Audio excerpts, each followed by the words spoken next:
Shut up, fool!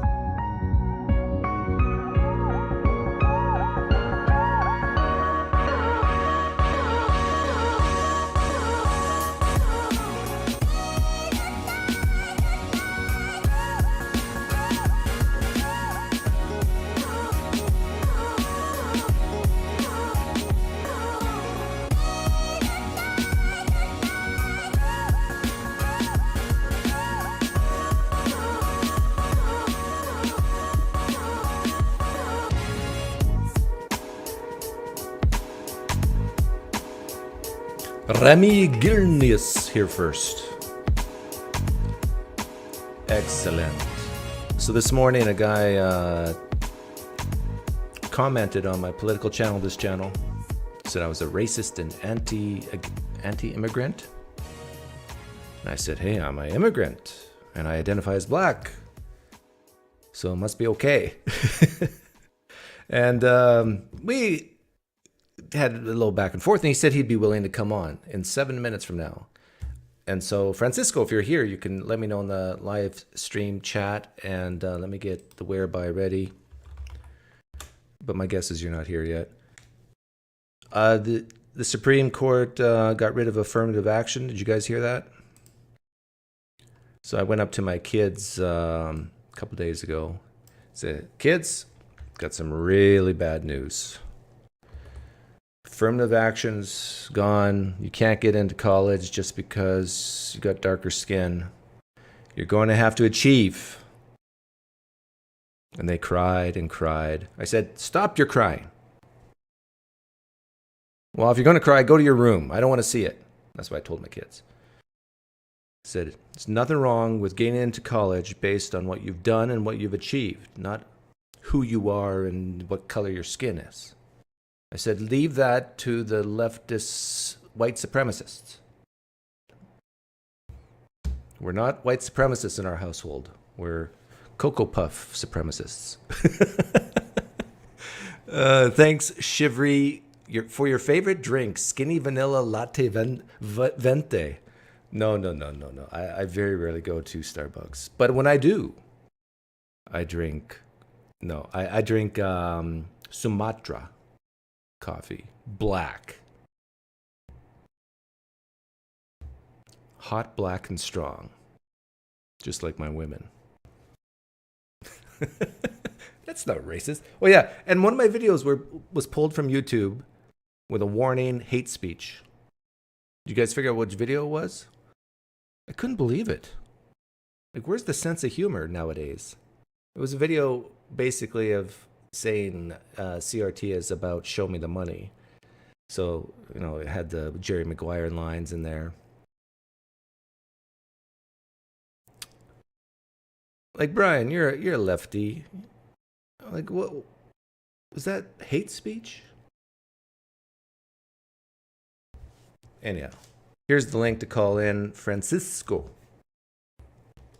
I think I'm going to like Francisco because he's business owner, but yet he thinks I'm a racist and anti-immigrant. Hang on a second. Why can't I pin that? Reed, are you here? Can you pin that? I've lost my pinning capacity.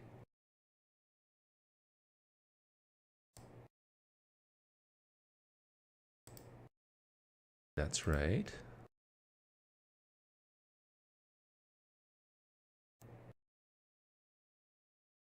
What? Hang on. What's going on here?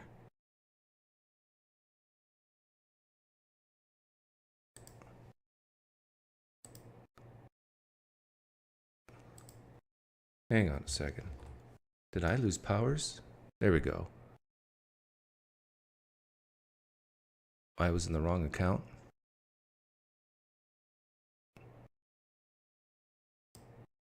There we go. Everything's okay. Don't panic. But let me show you the comments from Francisco that initiated all this. So I want to ask him, why is racism bad? Oh, I love that question. My goal is to find agreement, and we will find agreement. Gosh darn it. Yeah, here it is. He's going to agree with me whether he likes it or not.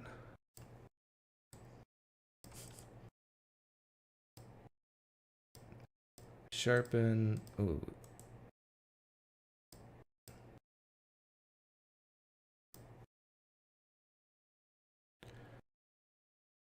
This is the people who disagree are welcome. Busing immigrants. Yeah, this is the live stream I did about busing immigrants from red states to blue states, red border states in the South. And he says, Pinecreek's a racist and anti-immigrant. I'm an immigrant and I identify as black. I'm an immigrant too. I have, I employ hundreds of Americans each year. And I said, I'm glad. We can have a discussion. And then he's coming, hopefully. Running 5 minutes late. My employees showed up late. Okay, I am live now. Come when you can. Oh, I should probably even provide the link for him to make it super easy.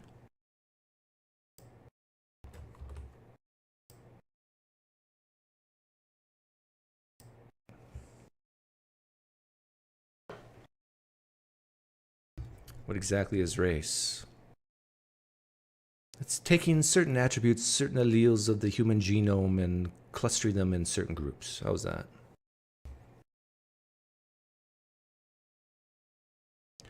I might end up being the first Christian mod on atheist. No. I don't give out my mod powers so easily, David.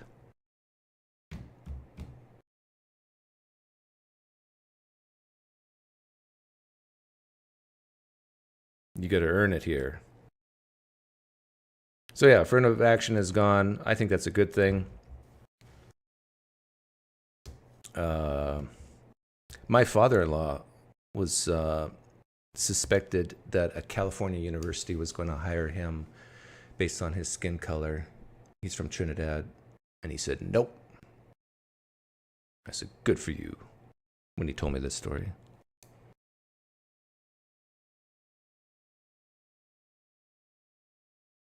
Doug, didn't you recently say that you're racist? Yeah, I did. I said everybody's racist because that's what the some people from critical race theory say. And then I say I'm a good racist. I think the better term is bigot. I think it's very safe to say everyone is a bigot or has some bigotry in them. But and again, it depends on how you define racism. So when I said that, I'm using the CRT definition of racism, that all white people are racist. But thanks for asking to clarify that, clear that up. But do I believe one race is superior to another? No. But I do believe certain people believe that.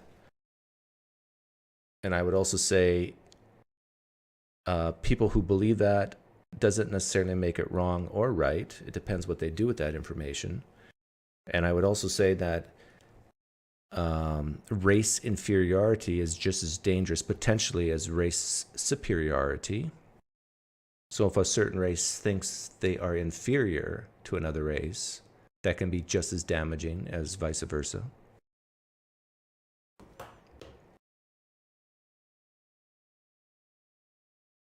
Do you think humans are superior to animals? No, because we are animals. But we are the most superior animal, yes. But we are animals.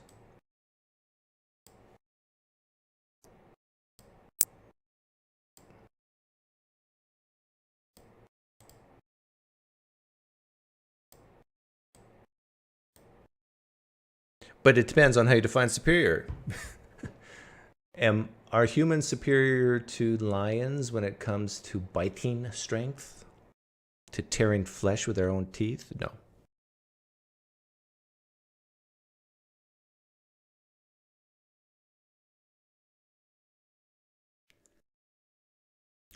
Yes, probably doing the July 4th thing. We were supposed to be in Washington, D.C. this week but something came up.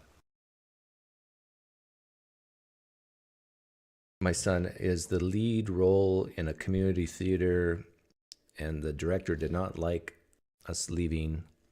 There was risk he'd be demoted and the understudy promoted. My son was terrified about that, so we canceled our trip and postponed it to October.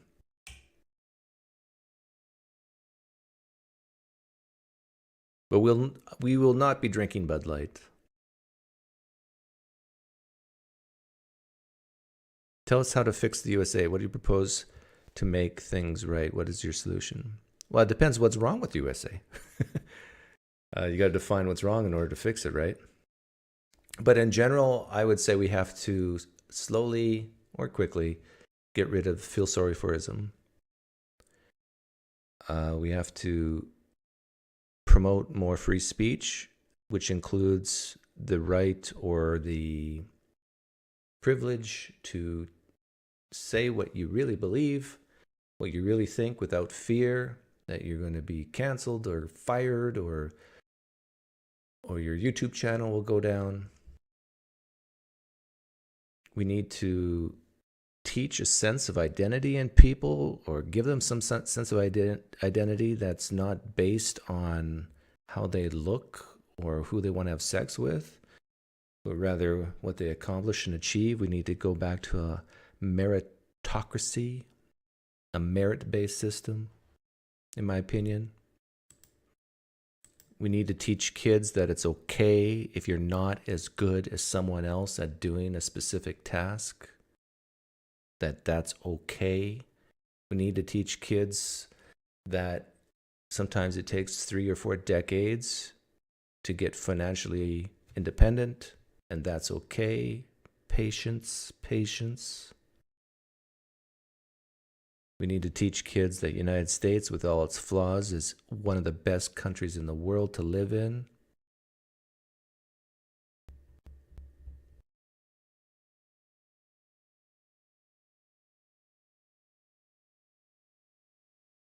Would you want your children to be racist? On which definition? I would say no in general.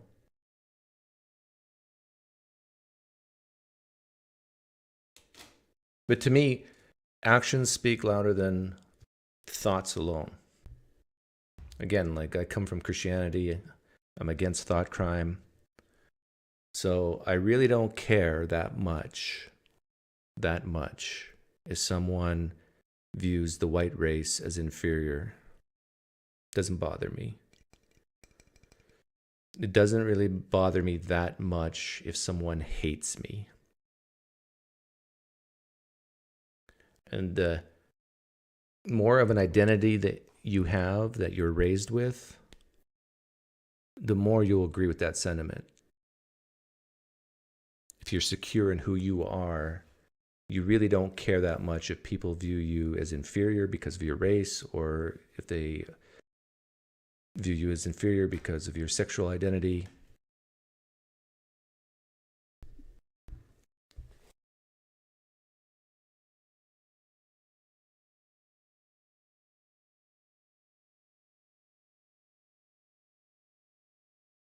The OECD report last week has America in 36th place, tied with Turkey. Well, Mixel, which countries would you rather live in? List them. List me like 3 or 4 that you'd rather live in the United States. If you're, I don't know where you live now, but if you do live in the United States, which countries would you rather live in?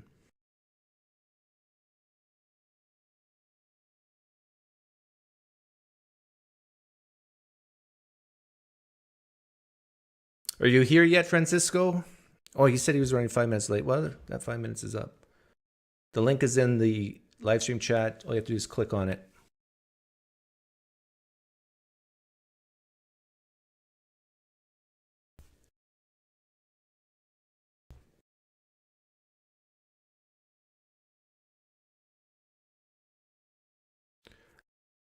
Would you rather Superior Odd have someone who's racist on any definition? Well, let's take the definition of a certain race is superior to another, but is a pacifist and never hits, kills, whatever? Or would you rather have a non-racist who's a murderer? These are questions people hate to be asked.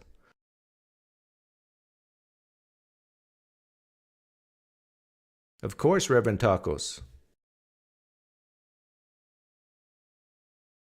Oh, you just deleted the question you asked.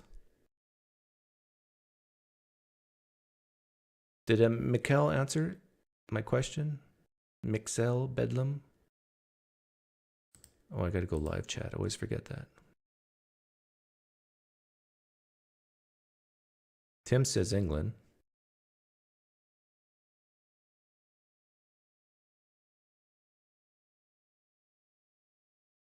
Between 10 to 30% of the world population will need to leave their homes due to climate change by 2010, new report. By 2010? Oh, 13 years ago?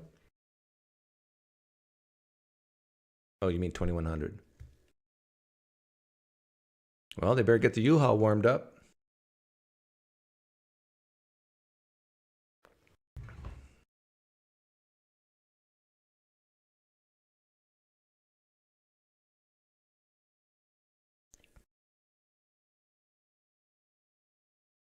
What question have I not answered? I said no.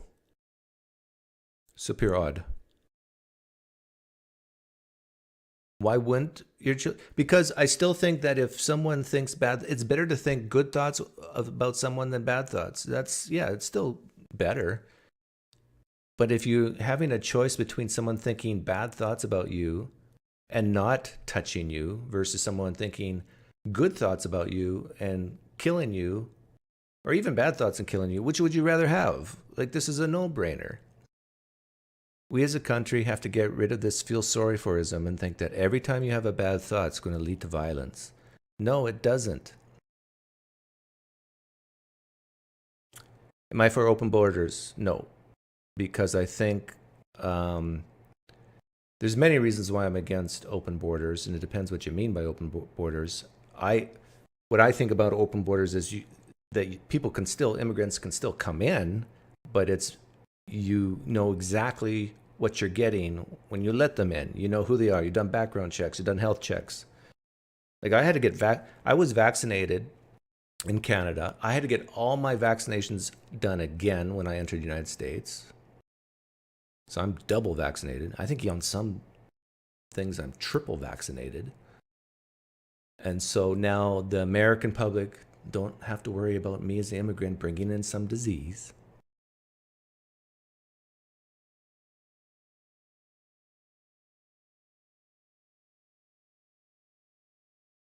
Outside of violence, are there any problems with racism? Can you think of any? Well, I think it's wrong, but people believe wrong things all the time. And you could say that that would influence also voting, but that's a type of action, not just thought crime. Like, if someone thinks a certain race is inferior to another, that might lead them to vote in things like affirmative action, which I'm against. Gotcha.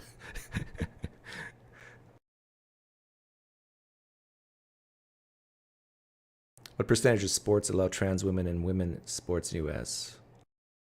I don't know. That's a good question. But it's, as the world progresses, oh, this is going to bother some people on the left. As the world progresses, there'll be fewer and fewer trans women in women's sports. Take that prediction to the bank. I've read in the past year, past 12 months, some sports organizations taking a U-turn on that. So the hormones, who cares? No. If you're born with a penis, you can't play women's sports. So the way I view this very simply, I'm okay with trans people crying. So I know that sounds rude, but there's biological women who are crying about this issue as well. So if you want to have the fewest people crying, since there's so few trans people, let the trans people cry. See, now the only argument they got left now is they're going to commit suicide. But anyhow, keep it really simple, and you just have biological women, which make up the vast majority of, well, 49% of all people, if you're born a biological woman, you go in women's sports. If you're born a biological man, you go in men's sports. And if you were born intersex, you go in men's sports. Simple. Done. And then there's going to be some people crying. Let them cry. Yeah, I really got to start up my insensitivity training courses. Francisco, are you here? Let me refresh this.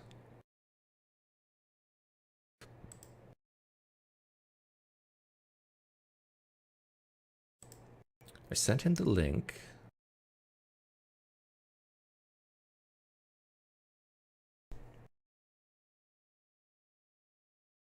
What's so bad about suicide?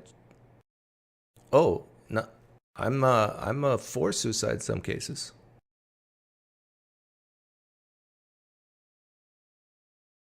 I think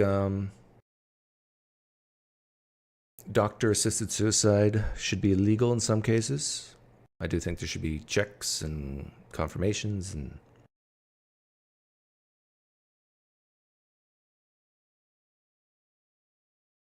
like my own sister, I think should have exercised her right. I think it's the right in Canada. I'm not sure. To commit suicide like 5 years before she died because she has MS.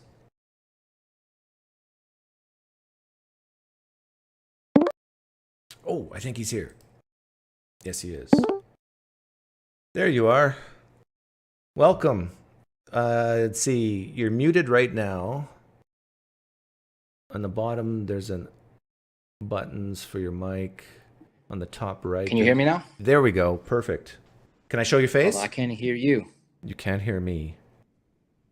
Sorry, it's the first thing first time I do this, so I can't hear you for some reason. Okay. Hang on. Oh, let's see. Try refreshing. Top left circle thingy. Can you hear me now? Can you hear me now? I can hear you. Okay, I can hear you now too. Okay, good. Okay, good. All right. But I'm also hearing a bit of an echo.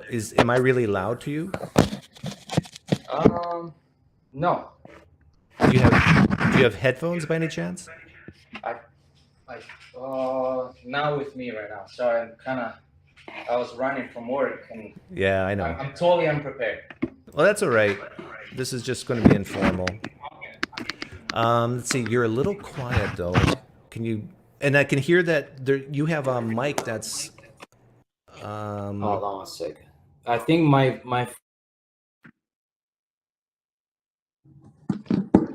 Now I can hear you. Can you hear me?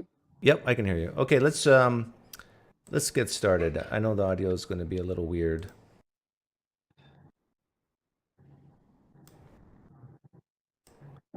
But the reason why we're having this conversation is because. Oh wow, this is crazy. Oh, you got to close the YouTube link. Oh. That's why I'm hearing myself. Can you hear me now? Yeah. Close the YouTube link. Make sure that's closed. Okay. And so all you should have open is the whereby link. Sure. Okay.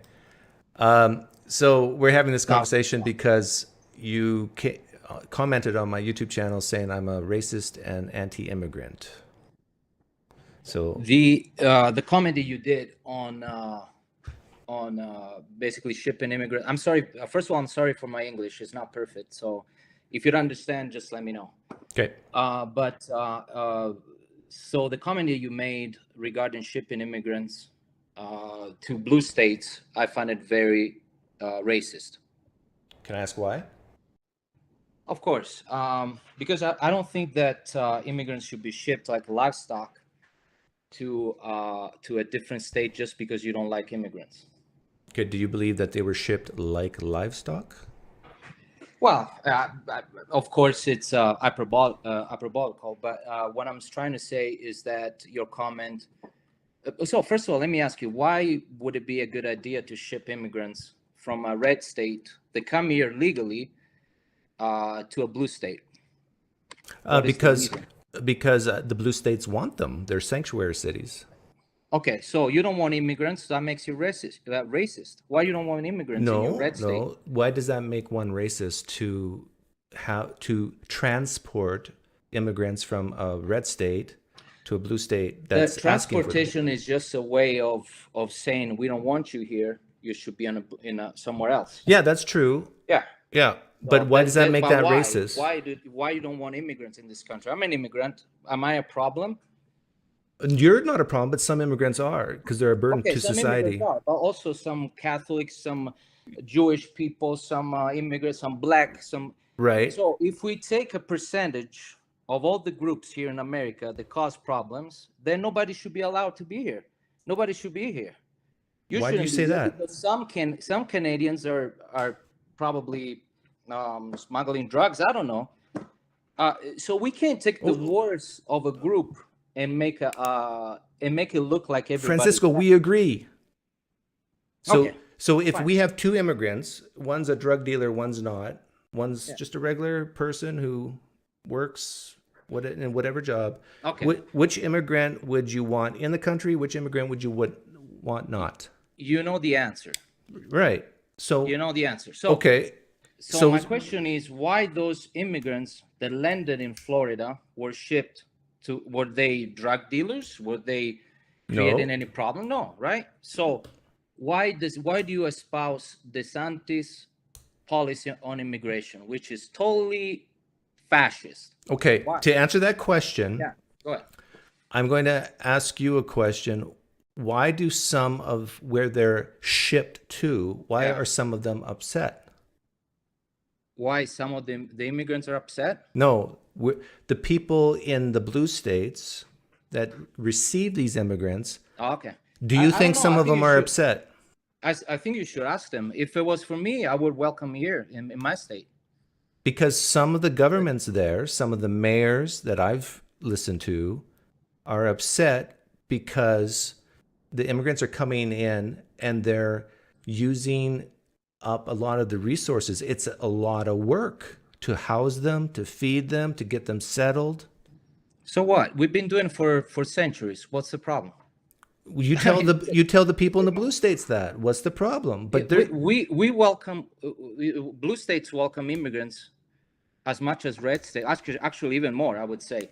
So I don't see why the problem. What did you just say? Raises only in Florida all of a sudden. Okay, which, by the way, so would you be for immigrants, if you had a choice, should immigrants go to blue states or red states? but why do you have to think America? I'm sorry, I'm Italian. I don't understand why America should be divided in blue states or red states. In Florida, there are Democrats and Republicans as well. Every state in America is America. It's part of the United States. I don't understand why you have to call it blue state, red states. And this is Trump's fault. All this division in this country is caused by toxic politics. I don't see, your question just doesn't really make any sense to me. What was my question? Regarding blue states or red states. I think this is the United States of America. So we have an immigrant, let's say, coming in from South America. Sure. And this immigrant meets you at the border and says, "Hey, Francisco, should I live in a?" By the way, it's Francesco. Just to be Francesco, sorry, Francesco. Should I live in a Democrat type state or a Republican? What would you say? I'm sorry. If an immigrant. Yeah, if you met an immigrant at the border and they ask you for your advice, should they live in Florida? Let's say. I would say California would be a great state to live. Okay, why California, not Florida? Oh, well, California, I never been to Florida, so I can't really talk about Texas experience. Or Arizona. Well, Texas is ugly. There are more cows than people in some areas. I mean, come on. So you would recommend to an immigrant that they should live in California over... What? So you would recommend to an immigrant that they should live in California because of its geographical beauty? Yeah, geographical beauty, climate, That's it? opportunities, a lot of work opportunities. Especially if you're from Mexico, I think they would enjoy California better. There is more Spanish culture, even in Texas. But Texas, I mean, I don't like the state of Texas, me personally. I've been there. I don't Because like there's too many cows there. No, come on. I was just making a joke. Okay, so why do you like California better than Texas? I think there are more job opportunities. I think there's more culture. There's better food. There's a better economy. In fact, the United States without California would be completely out of business. California makes most of the food that we eat here in the United States. Is a great state. Yeah, it's got its problems, but most of the homeless they receive in California are most of them. The unemployment rate's lower in Texas than California. Yeah, that's okay. But wasn't that one of your reasons they should go to California? Because California, there are opportunities. There's still a lot of opportunities. You just don't look at the unemployment rate. You look at many other factors. You know. Like. So overall, I think. But I don't understand your question. I don't know why you're asking me if the reason why I'm asking this question choose between California and Texas. I don't know. I mean, the reason why I'm asking you this question is because it seems like you're against transporting immigrants from red states to blue states, and I'm trying to figure out why. Okay, so the reason why is because Florida doesn't like immigrants. Okay, so shouldn't that be a reason to get them out of Florida? Yeah, it's a racist reasons. Yeah, it's a racist way of So doing you're it. for the shipping of immigrants out of Florida then? No, I'm not. Why? Because they don't want them. If they arrived, well, then why you don't want them? That's the main question. That's I know, why but the comments but I that was saying that but this is passive. but if we're talking about right now one issue that you're against the shipping of immigrants out of red states to blue states, and I know you don't like red and blue, that terminology, but let's just use it for now. I'm trying to figure out why, if the red states don't... The governor of California doesn't like immigrants, and he ships them as a sort of theatrical sort of thing to a blue state, because they think that blue states, they I don't know, they deserve all the immigrants, while red states being anti-immigrant, they don't want. I mean, I don't understand your question, honestly. My question is, why are you against the shipping of immigrants out of red states and into blue states? Or let me ask you this: are you against the shipping of immigrants out of red states and into blue states? I'm against governors of particular states, whether they're blue or black, or I don't care, into shipping immigrants because they don't want them. Okay? Immigrants are a valuable resource for this country. And okay, the fact so you want them shipped, you're against the shipping because the red states, you're against them just not wanting immigrants. No, you're focusing on the shipping. The shipping is just a sort of like a message, a racist message to the rest of America, saying here in Florida we don't want immigrants. It's not necessarily racist, because what if all the immigrants are white? What? I'm sorry, what did you say? What if all the immigrants are white? Would you still say it's racist? Well, you can be racist against Italians, against Irish, against British, against Germans. But let's say all the immigrants are Swedish, white Swedish. Yeah, I can be racist against Swedish people, right? Okay. Yeah, I mean that's how racism works, right? Okay, so I can be racist against white people. Okay, well, good. There's a lot of people who lean left who say no, you can't. No, and I think racism goes both ways, and it's wrong if a black guy says I hate white people, and as much as it's wrong for a white person saying I hate a black guy. Someone just reminded me I got the wrong background. It should be red. There we go. Okay, so you're against all forms of racism. You're against. That's okay, racist. Why is racism bad? Because why racism is bad? Yeah. Okay, it is because you're harming other people that just look different than you. Would you think that's a good idea? Would you say arming? harming people. Harming. Yeah, Okay, so harming. can you be a racist without harming people? Yes, you can be racist without harming people. Okay, so think about guess that what? racist. Hold on, hold on. Okay. You can be still harming people, even if you don't do anything physical to people. For example, you go to vote for Trump. That's harming the country. That's harming immigrants like me. They come here, work hard. I work my Okay. ass off. I employ more than 100 Americans every year. Okay. Okay. So the reason why racism is bad because it harms people. It harms people in many Can you different be a ways. racist without Emotionally, harming people? physically, even physically, because all this sort of narrative about immigrants being the problem. Guess what? People become violent against immigrants. Yeah. Can you be racist without harming people? Can you be racist without harming people, like punching someone in the face? Or even like you said, voting. Okay, so racist. Okay, so you know a little bit about fascism, right? Mm-hmm. It was started in Italy. Do you know that? By a guy, Benito Mussolini, right? Let me answer in a longer way. Okay. Benito Mussolini got in power only with few thousands of people. Got in power, okay? The majority of people just supported it. They were not violent people, but they supported him. And guess what happened after Mussolini invented fascism? There was another guy in Germany who perfected it and made it into Nazism. So I think that directly or indirectly, you always harm people if you espouse racist Okay. ideas. So if you always harm people if you espouse racist ideas. Yes. Okay, so Indirectly or directly. Okay, let's say you have a racist person who feels sorry for certain people of certain colors. Sure. Let's say someone's racist against Italians. Sure. Which America was big for it back in the beginning of the century. But they feel sorry for you, Francesco, so they give you things like, I mean, these poor Italians, they're so stupid. I mean, let's give them an interest-free loan. Let's actually let them into colleges before, let's say, Asians, even though they have lower GPAs. No, I don't believe that. I believe in equal opportunities for everybody. I don't care if you're Asian, Italian, or whatever. I work hard. I don't get anything free from the government. So you would say affirmative action is racist?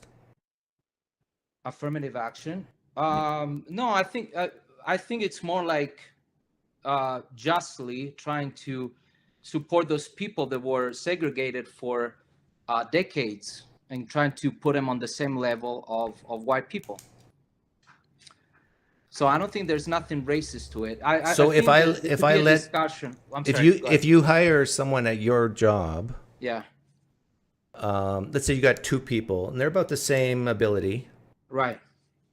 But let's say the white person is a little bit better, a little more experience, 1 more year experience, but the other person is pretty close to the white guy. But you hire the non-white guy, the person of color. Is that racist? Oh, I wish I had that problem, honestly. Is that racist? If you hired... No, I honestly, me personally, my business, I hire people equally. I don't care if they're the color of their skin. But that's not my question. My question is, if you were to hire someone... I will hire them more based on their skin color, would that be racist? The skilled one. Right, you would hire the skilled one. The skilled one, yeah. So if you did, though, hire someone based on, at least partially on their skin color, would that be racist, at least partially? If I hired somebody based on no, but because I don't hire based on skin color. Okay, did you hear the if? Let's take it off you, maybe that will help. If someone, not you, if someone were to hire someone partially based on their skin color, would that be racist? So if you have a big company, right? And you have I think that the government can tell you, hey, there are some high skilled minority groups that want to join your company. Okay, please give them priority, because I would say yes, not a problem. But just a few minutes ago you said that I say equal skills. Okay, so if they have equal skills, then you should go by this. Of course, I mean, like we should help minorities to integrate in a company. Yes. Okay, so you're saying if they have equal skills, then instead of flipping a coin, you should actually choose the one with darker skin. If there, I don't know the laws here in America regarding that, but like there are some company, like huge companies, right? They want to make sure that also minorities are integrated. They're having the same equal opportunities as white people, right? I'm not against to that. Now we can have a discussion on how to do it. That would be Yeah, that's great. what I'm talking about. Like, should affirmative action maybe we could have a happen? discussion on how to do it. But the principle itself, having people of different backgrounds in a work environment, I think it's also positive because it brings new ideas. For example, if you have a multicultural environment, you can gather more ideas from different cultures and make your job environment even better. Okay, yeah, I understand that. Like multicultural, you have different perspectives, different biases. Yeah. But can you tell anything? Let's say you don't talk to a person, you just look at them. Can you tell what culture they're from just by looking at them? Sometimes. Sometimes yes, sometimes no, right? Not most of the times. For I mean, I might look maybe Spanish, maybe Arabic. I don't know. I can be a Turkish guy for the way I look, you know? Right. And so based on skin color, based on race, you might know nothing about their culture. I agree. In fact, I think when you hire a person, you want to ask questions, right? Not just on their skin colors. Yeah, you want to ask where they're from, what their experience, and So if you want diversity in the workplace, you should not base it on their race alone. No. Also where they're from, their background, and their personal experience, and everything. Yeah. Yeah. Okay. We're agreed there. You want to? Yeah. I still haven't gotten straight answers, in my opinion, from you on the whole on why is it bad to transport in a air conditioning. Okay. I'll tell you this. Let's say you or me, we come from Europe, and we land in Orlando or whatever. I don't know, any place in a red state. I guess you like quoting red, blue. Okay, in a red state, and I come over there, and I have my papers, whether I'm an asylum seeker or I have E2 visa, or by the way, do you know about visas a little bit? How they work? Yeah, I'm from Canada. Very expensive. You know that, right? Yep, very expensive. Anyway, so you land in Miami, and they come to you and they say, well, you know what? We don't want you. We don't want you here. You gotta go to, I don't know, Washington, California. Well, hang on. If they landed with their visa work should have been done before they even landed. I'm sorry. What did you say? Their visa paperwork should have been done before they even landed in a red state. Yeah, they could. It depends on what kind of visa. So they already know where they're going to live. They already know where they're going. Like when I immigrated into the United States, that visa was for a certain place. It's not like I land and go, okay, where am I going to go now? I know where I'm going to go. Well, it depends on the visa. In my case, it wasn't like that. What visa did you come in on? I came E2, investor's visa. I could invest anywhere in the United States. Okay, so basically, if you promise to invest money, then you could go where you want. Yeah, exactly. Okay. So I think that the principle of having people going to a particular state. Isn't that bigotry against poor people? That visa. Of course it is. Of course it is. And it's not allowed. For example, it's not available for certain countries like Mexico or things like that. But maybe because we have already a lot of Mexicans in this country, I don't know. It's the E2 visa, you said? E2, yeah. Okay, let me ask you this. What is better for the United States of America? You, who came in on an E2 visa, or a very poor person from Peru immigrating who has no money, no education? I think they're both very important because we need people that work hard. If you were in control and you had to only immigrate one person, a person like you, or a person like the very poor, who knows no English, has no money, has no education, who would you rather have in this country? It's a great question. If I have to choose only one, I would say both. But if you can't say both. Okay, so if you put me in a situation where I can only choose one, I would go with the poor Peruvian one. Why? And I'll tell you why. Because Americans don't want to work. Okay, so we need. I think that a guy from Peru who can work landscaping or any type of job, I think will be more useful than a guy like me. That How many people have you employed since you've moved here? Okay, so I've been here for 9 years. Okay. I employed over 900 people. You brought in 900 jobs into this country. Yes. How many jobs did this poor person from Peru bring in? Yeah, but you see, but I could have, my job could have been done by an American. Of course, I highly doubt it because I do. And their job could be done by an American. No. You don't think people? See, this is one of the. Come on, don't be naive. Come on. No, I'm not being naive, Francis. I was raised on a farm. If we lived, and I live in Arizona, and there's a lot of farms in Arizona that bring in immigrants from Mexico to work on the farms. White guy over there? Come on. No, but if I lived within a few miles of one of these farms, I would want my children to go work there, to teach them. Yeah, your children will probably give you the middle finger. No, they would not. I mean, my children, I would break their finger. But so you know what I mean? It's like, no. I agree with you. That's a problem in the United States. It's a problem. There's no work ethics, man. I know. We need, in the United States, more children, American-born, third, fourth generation children, need to actually go into the fields and work. Yeah, but it's at an early age. I'm all for like 14, 15, even maybe 13 years old. Man. But unfortunately, that's not the case. It doesn't. I know. But you and I could work together to actually help change people's minds on this. That absolutely. Like there's so many teenage girls who are going through depression right now. Yeah. I say put them in the fields and make them pick grapes because they got the nice. Oh my gosh! Yes, I agree with you 100%. They'll be so tired at the end of the day, they won't even have time to think about all the problems in their life. Yeah, I would even abolish TikTok. I would abolish TikTok. Yes. I'm more, politically speaking, I'm not a Republican. I'm not even a Democrat. I don't know what I am. But I'll tell you that what Montana is doing about like abolishing TikTok, I think is a great thing. Yeah, but getting back to my question about you versus the immigrant, I would pick you.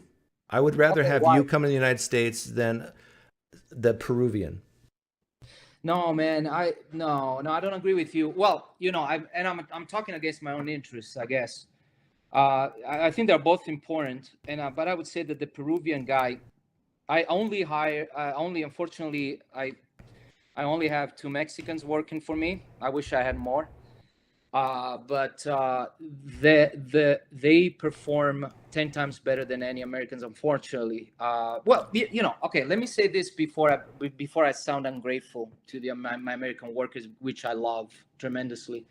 But I think that Mexicans, Latinos in general, they have stronger work ethics. And I think that if I had 4 people from Peru in my company, I would probably save lots of money. Not because I would pay them less, I would actually pay them more, but they would do the job of 3 Americans. Yeah, that could be true.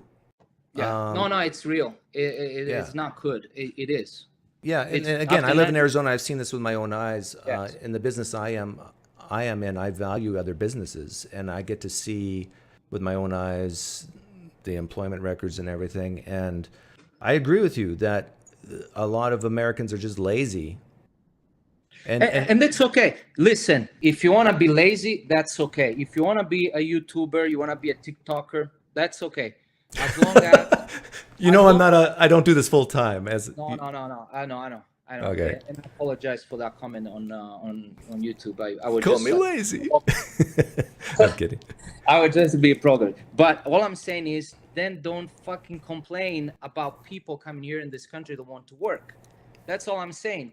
You can be, you want to make money and sit on your ass all day. That's great. I admire you if you can. I think it's great. But at the same time, don't vote against people like us that actually want to work and actually want to make America great. Would you say you lean capitalist or socialist? Huh? Which way do you lean more? I'm a capitalist that believes in social programs. Okay, you're very much like me then, because that's what Yes. I would say. I'm not against socialist programs, but I do No. lean more capitalist. Yeah. Yeah. So I would say the lazy person should have less money than a person who works hard, all else being equal. Yeah, no, I agree with you. No, I'm saying lazy, I guess, not doing physical job or like trying to do easy money, I guess. But that's not, I mean, if you can work less and make a lot of money, I think it's smart. But all I'm saying is, oh, by the way, being lazy, most of, since you mentioned red states, blue states, and the majority of red states with welfare are red states. Did you know that, right? You knew that. The majority of welfare is in red states? Yes. Well, welfare recipients, 9 out of 10 are red states. 9 out of 10 of all 9 out welfare. of 10 are red states, yes. The only one is New Mexico, which is a considered blue state, but New Mexico is because of the reservations, because of the Native Americans are, because of that, then of course he makes it number 1 in the country. But if you look at the number 10, I think they're all red states. 9 out of 10. Yeah, I would love to. You could be right. I want to fact I check can send that, I can send you the link. I mean, it's easy to find, but and they are usually the ones who complain about blue states being lazy. Wow, California is the state with the most welfare recipients in the United States. No, you gotta look per capita. Per capita. Okay. Of course, in California there are 42 million people. I think 43. I don't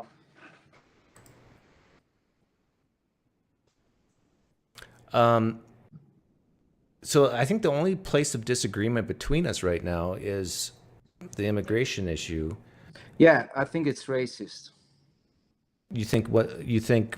I think what Trump and DeSantis are doing, they are doing what we already did in Italy back in the 20s. And what are they doing exactly that's racist? Oh, their ideology is completely fascist, and I can prove that historically. Like yeah, what? Give me specifics. What have they done that's fascist? Well, the anti-immigrant narrative they're espousing. Trump said many racist things. DeSantis as well. Is Trump against immigrants? Of course. What do you base that on? Oh, my personal experience and facts as well. Like, okay. Like, are you saying that Trump doesn't want any immigrants? Is that what you're saying? Yeah. Of course, he uses immigrants in his properties because otherwise his ass would be, it would be the one doing the job.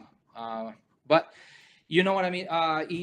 He's definitely tried over and over again. And I know personally because I was in the process of getting Wait a minute. You're saying Trump's against all immigrants? Yes, except for, well, he said something about Norwegian immigrants. He would like some Norwegian immigrants. Okay, so he's not against all immigrants. Yeah, he likes white immigrants. Okay, so you're saying Trump's for immigrants as long as they're white. He just said he made a comment about Norwegian immigrants being more preferable United States than some of poor immigrants like Haiti. He called them, they live in huts and they bring diseases. I think you said that too. Okay, do you disagree? No, yes, I disagree, highly disagree. Okay, yes. So you're saying you'd rather have an immigrant, if an immigrant has diseases. Yeah, he should get the has vaccine. no education, no money. Well, he should get the vaccines, he should have. I know, but listen to my question. If you had a choice between an immigrant that has a disease, has zero money, has zero education versus a Norwegian that has a PhD, is a surgeon, and let's say there's a need for surgeons, medical help in the United States, you're saying you would choose the sick person over the surgeon from Norway? The sick person can be cured, right? I mean, come on. No, but okay, yes, they're cured. You'd rather have the poor, uneducated person than the... They're both important. We need both. This is what I call feel sorry for them, Francesco. The reason why you say this is because you feel sorry for the poor person. No, I don't. But if you... I don't. Okay, if you don't feel sorry for the poor Zero, person, zero. then tell me how someone with no education is better for the country than someone who's, let's say, has a PhD and is a surgeon. Because non-skilled workers are important as much as skilled workers, and this is something that a lot of Americans don't understand. Picking grapes is more important than, let's say, brain surgery? It's no more important. They're both equal. They're both equally good. Okay, important. this is where, okay, we found a point of a disagreement. Like, okay. my Why? daughter, my son, can pick grapes, but they can't do brain surgery. Yeah, They're so not equal. She would be great. No, they're not equal in the sense of. I don't think that a surgeon should be paid like as a grape, or as a farmer. One is more important than the others, Francesco. It is more important because it requires more important in the sense that it requires a higher skill. Of, right.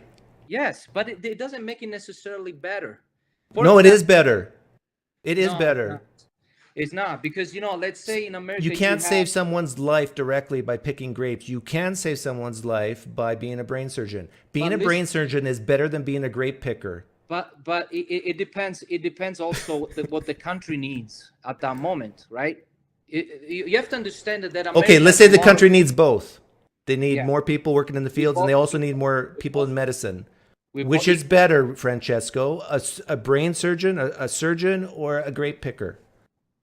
They're both important. They're both. If there is this is feel sorry for them. You can't come out and say it.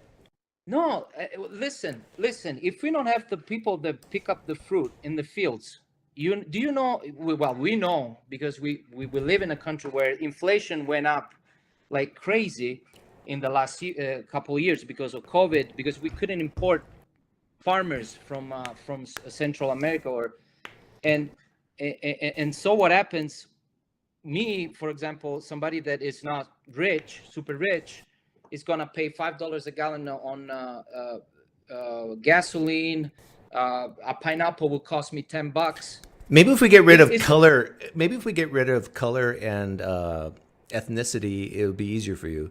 What's more important, a white American who is a surgeon or a white American who's a mechanic? They're both important. I don't understand why I have to choose one or the other. They're both important. Okay, would you agree that one gets paid a lot more money than the other? Yes, of course. Okay. Because he went to school and he deserves more money. Why do they deserve more money? Because they work. They went to school and they do a specific work that requires. The mechanic went to school. It's a high skilled job. Okay. Are high skilled jobs more valuable than low skilled jobs? No, they're equally valuable. Then why do they get paid more? They get paid more because they do something more. You almost said it. Yeah. No. Something. I wouldn't say more important. I would say more skilled, more technical, more. Not everybody can do it, right? No, just very few people, and that's why they get paid more. Right. They're more valuable. Diamonds are rare. But that's why diamonds are more expensive, because they're rare. That's why surgeons get paid more money, because they're rare. They're more valuable to society than someone who works in the field. Okay, but listen, you need diamonds and you need manure. You need both. Yes, I'm not denying that. But all I'm doing, like someone who suffers from this disease I call feel sorry for ism, can't admit the truth. I'm not that. I don't care. If you're not that, then I find it very hard for you to admit that. I just look at the economics. I'm a capitalist. I need non-skilled people, and I need. Yeah, I'm not denying that. I need both, and if I have brain cancer or something, I don't want a farmer. Do you have kids? Yes, 2. Okay, how old are they roughly? Teenagers? 11. You're 20-year-old. Would you rather your 20-year-old work as a grape picker or a surgeon? Whatever she likes. If she chooses. That's not my question, Francesco. If what I want. Let's say there's only 2 jobs open. She will make more money. Which would she will make more money, yeah. Which would be the surgeon, brain right? surgeon, yeah. So you rather your own daughter be a surgeon than work in the fields? Because she makes more money. I Right. don't know if we will make her But why is happy. that good? Why is making more money good? Because you know, we live in a capitalistic society where money is almost everything. Okay, so you would rather have your own daughter Yeah, have a high skilled job and make more money because we live in a yeah, capitalistic society. of Okay, course. now would you rather have a person from Norway with a PhD be immigrated or someone very poor from Peru be immigrated? Nah, I know what you're doing there. No, it's not the same thing. It is the same thing. No, because you see, in this country, you have a lot of people that are going to college, and less people work in the fields. Why do you have For different the standards for your own American daughter economy than to for the work, we country? need both. You I have actually, different standards for your own daughter than you do with the country. no, but everybody wants to be a surgeon, right? Everybody wants to make money, and that's okay. I never said it was wrong. All I'm saying is, if everybody wants to become a surgeon, then nobody wants to be a farmer. So we need the farmers as much as we need the surgeons. This is not an all or nothing question. I'm just saying that Oh, okay, if it's not all or nothing question, I can work with that. But you okay, know, you so put me in a let's situation go to where, immigration. Would you, let's say we have, to make it simple, let's say we are going to immigrate 100 people into the United States. Okay? 100 you people already answered the question, but it's okay. Go ahead. out of, and let's say we have high skill and low skill jobs. Let's put in medium skill too. I All don't right. know, like an accountant or something. I don't know.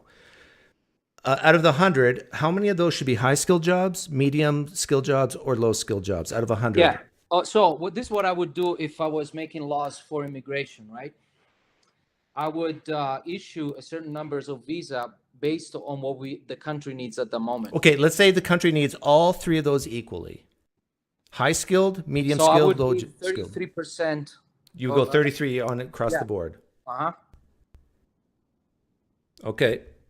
I would probably go Yeah, what is your idea? I would probably go 90% high skilled, 5% yeah, 5% medium and 5% low. Why? And here's why. Because exactly the answer you gave about your daughter, and Americans, if forced, can do those medium and low skilled jobs. But the high skilled jobs would be the hardest. Like you said, the education, the skill involved is more rare. It takes more time, more education, more effort. So the hardest type of job, I would, if we can import that and get that immediately, then do it. The medium and low, we can replace with Americans. Okay, And, this is and now why I if think Americans refuse, then what will end up happening through the capitalist system is that the salaries will go up. this is why I disagree with you. Because nowadays, for example, let's say let's look at the current situation in America. There are more people that want to do office jobs, right? They want to be managers, they want to be supervisors, they want to be big shots, right? Mm-hmm. If I import a lot of Swedish people, Norwegian, Italians, that will take those jobs, don't you think that Americans will suffer from that? Well, I'm not a racist, so I'm No, okay no, with no. Italians taking I'm those saying jobs. if you import more of those people, don't you think that will take more likely the jobs that the American wants, or not? Yes. Yes. So why would you have people that would create all kinds But of jobs for the but in my American? scenario, I'm saying they're all needed equally as much. Oh, yeah, yeah. You're right. You said equally as much. Yeah. So why? So still, I don't understand why would you? I mean, if there Because it's is better for the country. if there if you have more brain surgeons. It's better. No, it's better for the country to import, to immigrate high skilled labor versus low skilled. No, I don't get. No, I mean, if it's 33, I would do 33 for all of them. I mean, if we need 33%, why would you have less low skilled people if we need 33% of Because those it costs the workers? country more money. So here's an example. Let's Why would say, it cost more money? Not do low skilled people pay federal income tax? they do. Some, you really? You sure about that? They do. Okay, so federal income tax. They pay Federal income tax. Okay, so they pay taxes too, though. That's not my question. Federal income Let's taxes. say you're a low skilled laborer who makes $30,000 a year, and his average person like has maybe 2 kids, 3 kids. Do you think they pay federal income tax? Now, federal. I'm not an expert on this on taxes, even though I'm a business owner. But there is my wife that does all The that. correct answer is no. No, they don't. They don't. But they still pay taxes. And they Yes, pay less. you're right. They pay sales tax. And they get They paid don't pay less. state income tax. They might pay property tax if they own a home. They pay property taxes. They pay other types of taxes. But Okay, now the high skilled labor who makes, let's say, is immigrated from Europe, makes 250,000 a year because they're a surgeon. Yeah, Maybe, sure. well, they probably make 600,000 a year if they're a surgeon. Do they pay federal income tax? They do. They Yeah. pay I the do. top marginal rate. Yeah, I do, and I'm not a brain surgeon. And those by the way. taxes are used to pay for the low skilled labor who, let's say, needs help with education, or, well, education is more of a state level, but let's say healthcare or whatever. Just in general, it's the high skilled laborers that subsidize the low skilled laborers. No, they just pay more in taxes. Right, which goes to which is a plus, but it doesn't mean that in the long run it's better for the country if you have more skilled workers rather than non-skilled workers. I don't see the connection. I mean, it's a positive thing. Would you but rather a have lot people of- pay taxes, federal income taxes, or not? I would abolish taxes if I could. Given our Me current personally. system of taxation, would you rather No, but have? of course we need to pay taxes because Right. you have the military, you got the police, but I would lower taxes. For So let me everybody. ask you this: if you had a choice between importing 1 million people who you know over the next 10 years will not pay any federal income tax, or import 1 million people who you know will pay the top marginal tax rate, Yeah, which but- would but you import? But you're basing the decision only on how much taxes they pay rather than other things. that Right can now, be I am. played. We've been talking about a lot of things, but Okay, right yeah, now, of course, I want people. Of course, more people pay taxes, more things, But guess what? Rich people in America pay less taxes than poor people in proportion. So, federal income tax, that's false. well, federal is but overall, the amount of money. I would they- even say sales tax, that would be false. So are you in favor? I would say of- property tax, so- that would be false. I say overall, you're wrong. So are you in favor of Amazon paying taxes or not? Because they Yes. don't pay taxes; they pay Yeah. 0 taxes. Yeah. So I would say They pay zero taxes every yeah, year? Amazon doesn't pay taxes. Okay. Search it up. They make billions of dollars. Well, a year. they have carry forward losses from probably a decade. I remember in the early 2000s, they losses. they Wow. lost money for years and years and years. Yeah, and while Jeff Bezos is going up in space, that's great. But I actually come think on, that man, come on. I actually think you and I are not that much different. The only difference between you and I is it feels, I think, icky for you to admit that certain people, when they come into the country, are burdens and financially, and certain people who come to the country are blessings financially. And it's hard for you to admit that. No, I think that low-skilled immigrants from Mexico are a treasure for this country. A treasure, and I don't care. I if said they're poor or financially, rich. just financially. Financially, they're great. Come on, they're making me rich. They're making everybody rich. I don't understand why you think that they're not valuable or they're financial. I didn't say that. I said that they're more of a burden financially. And so here's an example. But Italians were a burden at a certain point. The Irish were a burden. In the long run, you might be long right, run, but they're better, right? but in the short run, when you have people coming in who don't even speak the language, who have no education and have no money, they will be a burden to society in the short run. That is so reasonable to say. I don't think so. Me personally, I like I said, I hired 2 people. I learned Spanish through them. Love it. Now I know a 3rd language. I think it I think it's just you don't want to admit. Now let me do some reverse psychology to you. I think that you don't like people they're different than you, maybe. No, that's not right. Okay, so why? So you don't. So I live why- in southern Arizona.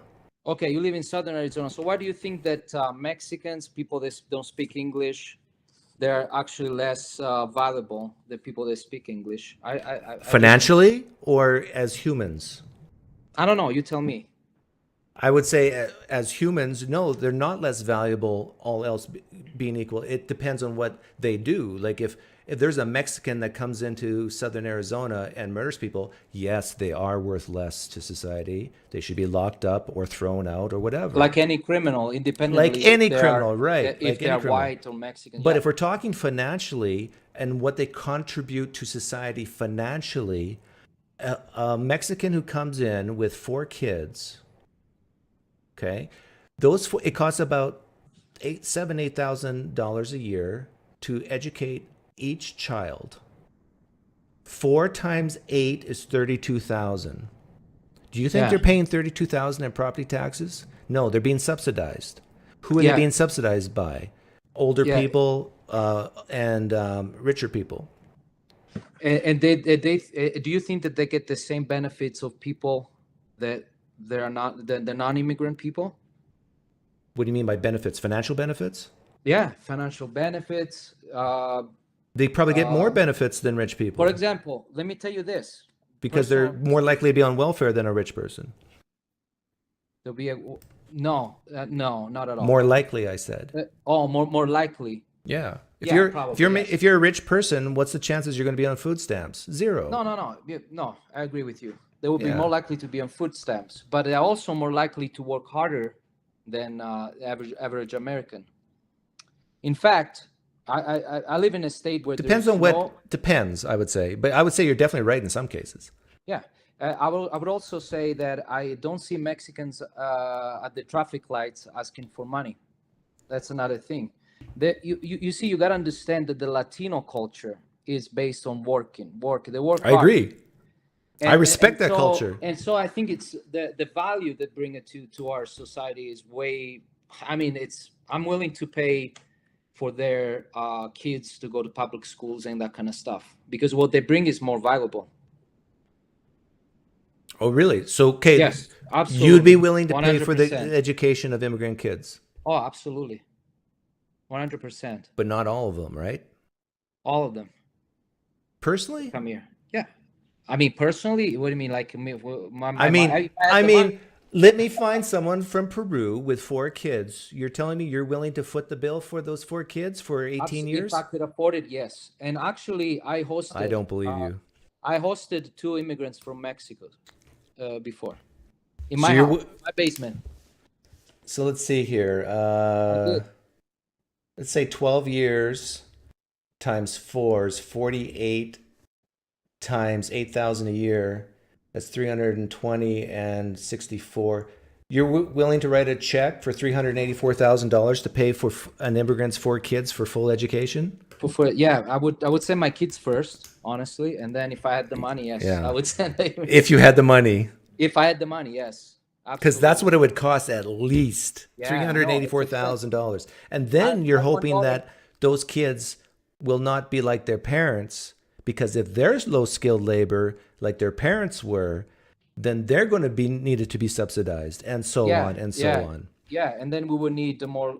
Yeah, I agree. Okay. But if that's what they want to do, if they want to be brain surgeons, why not?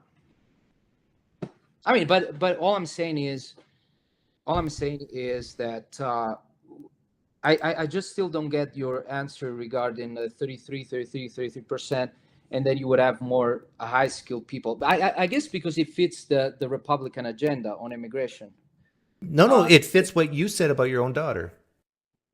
No, but if my own daughter wants to be a farmer, it's okay. There's nothing wrong with that. But that wasn't the question. The question, yeah, she would. If I would rather her to make more money, but let's say you said that you would rather your daughter be a surgeon than Yeah. work on a farm picking grapes Because as a he makes laborer. money, because he makes more money. Yeah. Yeah, and I would give the exact same answer, and that answer falls in line with my view of immigration. You rather want high-skilled labor coming in than low-skilled labor. Yeah, coming but the in. question is not what you want. The question is what the country needs. And I said in this thought experiment, the country needs both.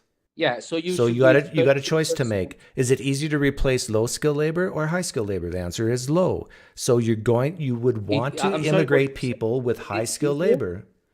I'm sorry, what did you say? What, is it easier what to Is it replace? easier to replace low skill labor or high skill labor? I would say nowadays low skill labor. Yeah. So it's easier to replace low skill labor. So No, therefore, it's harder to replace low skill labor right now. I don't think you believe that. I No, know I do. why you're I saying see it that. every day. I see it every I day. know why you're saying that, but basically, if you had to fill 10, let's say, make it Oh, okay. I see what you're saying now. yeah, if you had to fill 1,000 surgeon vacancies and 1,000 farm labor vacancies, you had to. It's like a wartime situation, and you need Oh, it. yeah. No, It okay. is I much easier misunderstood to your question. replace Okay. the laborers on the farm. But I understand what you're saying in terms of the kids nowadays don't want to work. You and I agreed there. No, but listen, Doug. Why is so hard to actually get the low skilled workers and high skilled workers as well? I mean, why do we have to pick one of the two? Why can't we all have agree that we need both equally? I do agree. Okay. Yeah. Now, But I'm just trying to get through to you, like, that it's okay to state the truth, that you can feel sorry for people and say they want a better life, give them opportunity. That's fine. But don't say that as a way to hide the truth that they are a financial burden to society, at least in the first 10 years. And this is why southern border states are shipping people to blue states, is because they want the blue states to realize that truth. oh, come on, man. I think just because, no, I think because, well, first of all, I think that This is it's why they're not pol- complaining, like about hundreds of people showing up, and they're not But- ready for it. Like, but we don't that's have the wrong. resources. They're complaining. The people in these sanctuary cities are complaining because they're not ready for it. They don't have the resources. And then the red states are going, ha, now you know how we feel. This is why they're doing it. No, but well, of course, when you see a bunch of immigrants coming in a small town like Martha's Vineyard, I guess it puts everybody's in a panic mode because, you know, it's an island, I think, right? I think it's a small island, right? Mm-hmm. Yeah. So, but also I would like to stress the importance of immigrants in this country, and the rhetoric that I hear from the people like Ron DeSantis and Trump is that we don't need immigrants, but we do. We do need immigrants, and we need. I don't think they've ever said we don't need immigrants. I But think- I would say that I think their actions speak louder than words. I think And they even would say though- that any immigrant that comes in needs to be vetted. We need to know exactly their history. We got to know who we're letting in, and then we have to know if this immigrant is needed or if we're just allowing this immigration because we feel sorry for them. So let me ask you this then. So are you okay in releasing more visas? Yes, for jobs that need it. Yeah. Okay, so you would be okay. So you would agree that releasing more visas would cut illegal immigrations a lot. Yes. Oh, good. We agree on that. Yeah. We And agree on that. I think even DeSantis agrees on that, and Trump. No, they don't, because they're saying they want legal immigrants, but then when you are in the immigration system, like I am, as a recipient of a visa, I noticed during the years of Trump a different set of rules in the immigration system. Like what? Let's talk about only my visa, okay, alone. I've seen more difficult to renew my visa. I wanted to get people from Italy, a skilled worker from Italy, to come here, United States, to work for me, and I couldn't. It was denied twice. Now that the Biden is in power, I don't know how much he changed practically in the immigration system, but I was able to get an Italian immigrant here. They're saying that they want legal immigrants, but then they make it so hard, So you're saying almost that impossible. because you were denied when Trump was president and you got your an immigrant to come in when Biden was president. That, this is my personal anecdotal experience. I know, you but ask any immigration lawyers, and they'll but tell you you the gotta same you thing. gotta fit the causal link in there. Like, where did the immigration law change? Yes, they made it worse. They made it worse during the How? years of Trump. The legal immigration became harder. How? I paid twice more in immigration fees during Trump. During the Trump Did they go administration. down, the immigration fees under Biden? Yeah, they made it easier for me to get a green Did card. the fees go down under Biden? Yes, in certain aspects, yes. In certain aspects. What does that mean? Certain fees, yes. Others they stayed. Because I was in the immigration system for a decade, and I never once, under two different presidents, it was Obama, George W. Bush, then Obama. Never once did I see fees go down. Nothing goes down let me in say this. I liked George W. Bush on immigration more than Obama. 10 times more, 10 times better than Obama on immigration. Obama is actually was more. It was almost like Trump as far as immigration laws. You worked hard to get your visa, right? I'm sorry. You worked hard and long to get your visa. Oh correct? yeah. So did you know I. How much I pay every 2 years? Why don't you just become a citizen? $12,000 I pay for my visa every 2 years. Okay, your visa is very expensive. I paid probably, I don't know, $1,500 a year.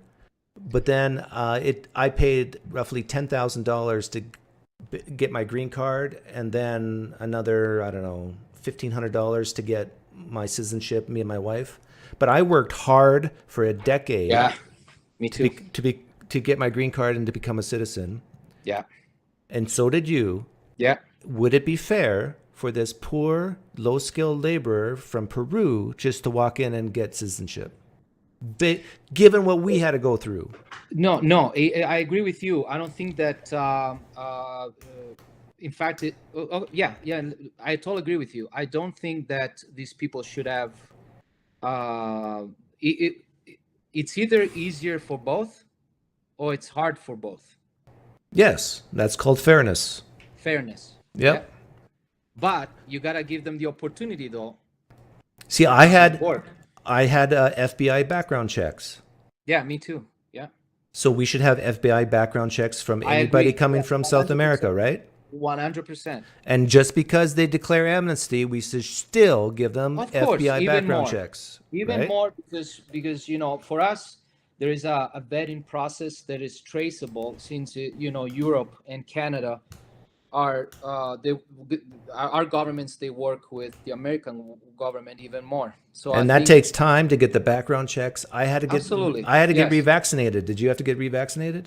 Yes. Yes. So we should revaccinate everyone who comes from South America, right? I was already vaccinated, but I will when I get the green card. I have to redo the when I got my green card, I had to take all the vaccinations again. Yeah. So we should impose that on people coming from Peru, right? I don't think we should impose vaccines in general, as a general. I know, but it happened to us. We had to go through it. Yeah, but I did. The laws are for everybody equally. This is what I think guys like DeSantis and Trump are saying, that we want to get rid of the immigration that just allows people to freely come in without the background checks, without the vaccination, without the health checks. And for you got in because you had money. I got in because I had education. Yeah. No, I know. I totally disagree with you with your representation of Trump's immigration policies. I totally disagree with you. Well, okay, we can agree to disagree, but I think you would agree that the reason why you're here in the United States and the reason why I'm here in the United States is because of our skill and money. Okay, let me tell you this. Yes. To answer the question, yes, and I'll tell you this: under the Trump's immigration reform, I wouldn't be here. Because of Trump's reform? Yes, you wouldn't be here as well, probably. No, I disagree with that. It's based on how much money you make, how old you are, if you speak English. Well, I had to learn. Oh, you're talking about the E2 visa? No. I'm talking about the immigration reform, the Trump merit-based, which it's not merit based at all. because I deserve to be here. But the Yeah, according I'm here on based on merit. on merit, yeah. But I got in based on merit. according to the reform that he wants to do, it would be impossible for me you to be here. For example, let's say you migrate from Canada. Yeah. I don't know how old you are, but you're older than 29. 40, right?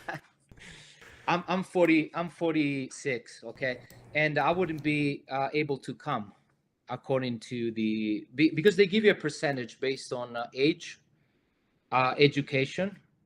I've done some college, but I'm not. I don't have a college degree. Mm-hmm. Also money, how much money I would have in the bank, Mm-hmm. and also English skill languages, which I would be okay with that. You know, I still have an heavy accent, but I would probably I passed very hard quiz in English, so I would be fine with that. But I wouldn't be able to come in this country and give hundreds of jobs every year, according to Trump's reform of immigration. Trump doesn't want. As far as I know, the only difference Trump made with immigration is he made the test harder, longer. Oh no, I wish that was only the case. No, he wants a model that it's more similar to the Australian model, but with more more rules to get in. Like, So do Trump you know any only of the wants specifics? Trump wants only rich people that could easily live in any other country beside America. So he doesn't want immigrants in general. What do you mean? A rich immigrant's not an immigrant? No, I'm saying that he doesn't want poor immigrants, right? Low-skilled immigrants. And it would only have rich people to move here in the United States. Okay, let's say that's true. I'm not convinced that's true. No, but according to this reform, yes, it is true. Okay, but let's say that's true. What is wrong with that? What is wrong with that? Yeah, let's say I wouldn't be here. You're not. I thought you came here on the E2 visa. No. You would. But he would. This is the thing. You gotta read. Unfortunately, I wish I was more prepared. You said you came here on an investment visa, meaning that you promised to start a business and provide jobs, right? But according to Trump's immigration reform, you didn't have enough. I wouldn't be allowed to be here. I wouldn't be allowed to ever get a green card, for example. Because you. Yes. Because you didn't have enough money. No. I would only be able, maybe, because he also talked about getting rid of some visas. I don't know if the E2 visa was part of that, but according to his plan, I would never have a path to citizenship. I would never have a path to get a green card. What are you talking about? Okay, so let me tell you. E2 Trump visas prevented. E2 visas, they will never lead you to a path to citizenship. Did you know that? No, I did not know that, but I'm very skeptical. No. I have one, so I know.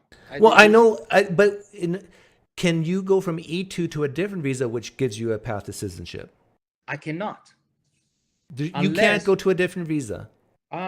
Maybe I could go to an F1 visa, but yes, F1, yeah, I could do that. And that's a path to citizenship. It's very hard because right now, after the Trump was in power for 4 years, he made almost impossible even to get for me an F1 visa. Did you know that? I know this sounds so weird, it's so wild, but me being an immigrant, I had to go through all of that in the 4 years of Trump. I couldn't even get an F1 visa. I know you might not believe me, but that's how it is. And it's hard for a lot of immigrants right now from Italy, because I have a lot of people that wants to move here and they want to get an F1 visa. They were denied visas over and over. Okay, but let's say you're right about everything you're saying. It's true, but you can you can look it My up. question would be, so what? A country can decide who to let in and who not, right? Of course. So now, let me ask you this, because I asked you this earlier and you didn't answer. What's wrong with only letting in rich people into the United States? What's wrong with that? Because we don't America doesn't need necessarily only rich people. We need all kinds of people. Okay, so you're saying what's wrong with letting in rich people is we need poor people. No, we need poor people as well. There's nothing wrong to just. I mean, there's nothing. We already wrong to have lots of poor people in the United States. I'm sorry. We already have lots of poor people in the United States. Um, You yeah. said we So, should have more? no, I think. Well, don't get me started on the poor Americans. Oh my God. If Americans only would appreciate what they have, and the opportunity that they have here in this country, there will be less poor people. But when you say poor, I'm saying low skilled people. They come here and want to work. See, this gets back to the question I asked you about your own daughter. Would you rather have your daughter make lots of money as a surgeon or little money as I already answered, right? Yeah, you already answered that. Yeah. And so my question is, what's wrong with immigrating only rich people? Is the same type of question as what's wrong with your daughter choosing to be a surgeon? I don't think I ever said that it was wrong to, but if you only want to have only. So it's not wrong. No. So if Trump said, from now on, we only immigrate people with net worths over $1 million, you'd say that's not wrong. It's wrong for the country. It's wrong for the country because Why? For the economy. First of all, we need immigrants. Okay, for the economy. You're saying the economy would go worse if you only immigrated people with high net worths? Yes, it would be horrible for this country. We're already seeing the causes of this sort of mentality. Okay. So let's say the population of the United States is 350 million. I'm going to make my point by using an extreme example. We have 350 million people roughly in this country. Let's say we were to import 100 million immigrants. This is a hypothetical. It will never happen. That's a lot of immigrants. Okay, here's your choices. You can immigrate 100 million poor people with net worths under $10,000. They basically just come with their clothes on their backs, or 100 million people with net worths over $1 million. Which would you rather immigrate? We already did it, right? We already did it in the past. Which would you rather immigrate? But you know that already happened, right? Which would you rather immigrate? 100 million people with 1 million net worth, or 100 million people with close to zero net worth? Do I have to choose one? One or the other. It's a no-brainer, right? You would choose the $1 million people. Yeah, but it's a sort of question that doesn't, because doesn't you really know work. We that, need both. But I would say, if I have to choose, if you put me to that situation, I would say that since we already done it in the past, where we imported a lot of poor people from Europe and it worked, I would say poor people. Because we knew already worked. It worked already. It worked already. You're saying like when this country was first. Yeah, of course.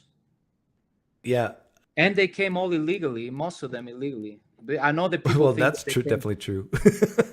I mean, they didn't have to go through all the stuff that we had to go through. Yeah, you're right. But the people who had to show up. A lot of rich people did emigrate from Great Britain to here. And France and so I would go with poor people, I guess, if I have to choose, even though I think that we need a variety of people from many different backgrounds, because the diversity is what makes this country strong. Yeah, you gave a financial reason, but now you're giving a diversity reason. I think different. Like multicultural, I think it's great. Which is different than race. Yeah, it's different than race. Absolutely, race, it doesn't really matter to me as far as. Because I view you as white. I don't consider myself white. See, I'm Italian. Some lefties would say, well, actually, I will admit, as an Italian, you're a little darker. Than a lot of Italians. I'm Southern Italian. You're Southern Italian. Okay. You're a Southie. I'm from the South Side. Yes, I am. Yeah. Yes, I am.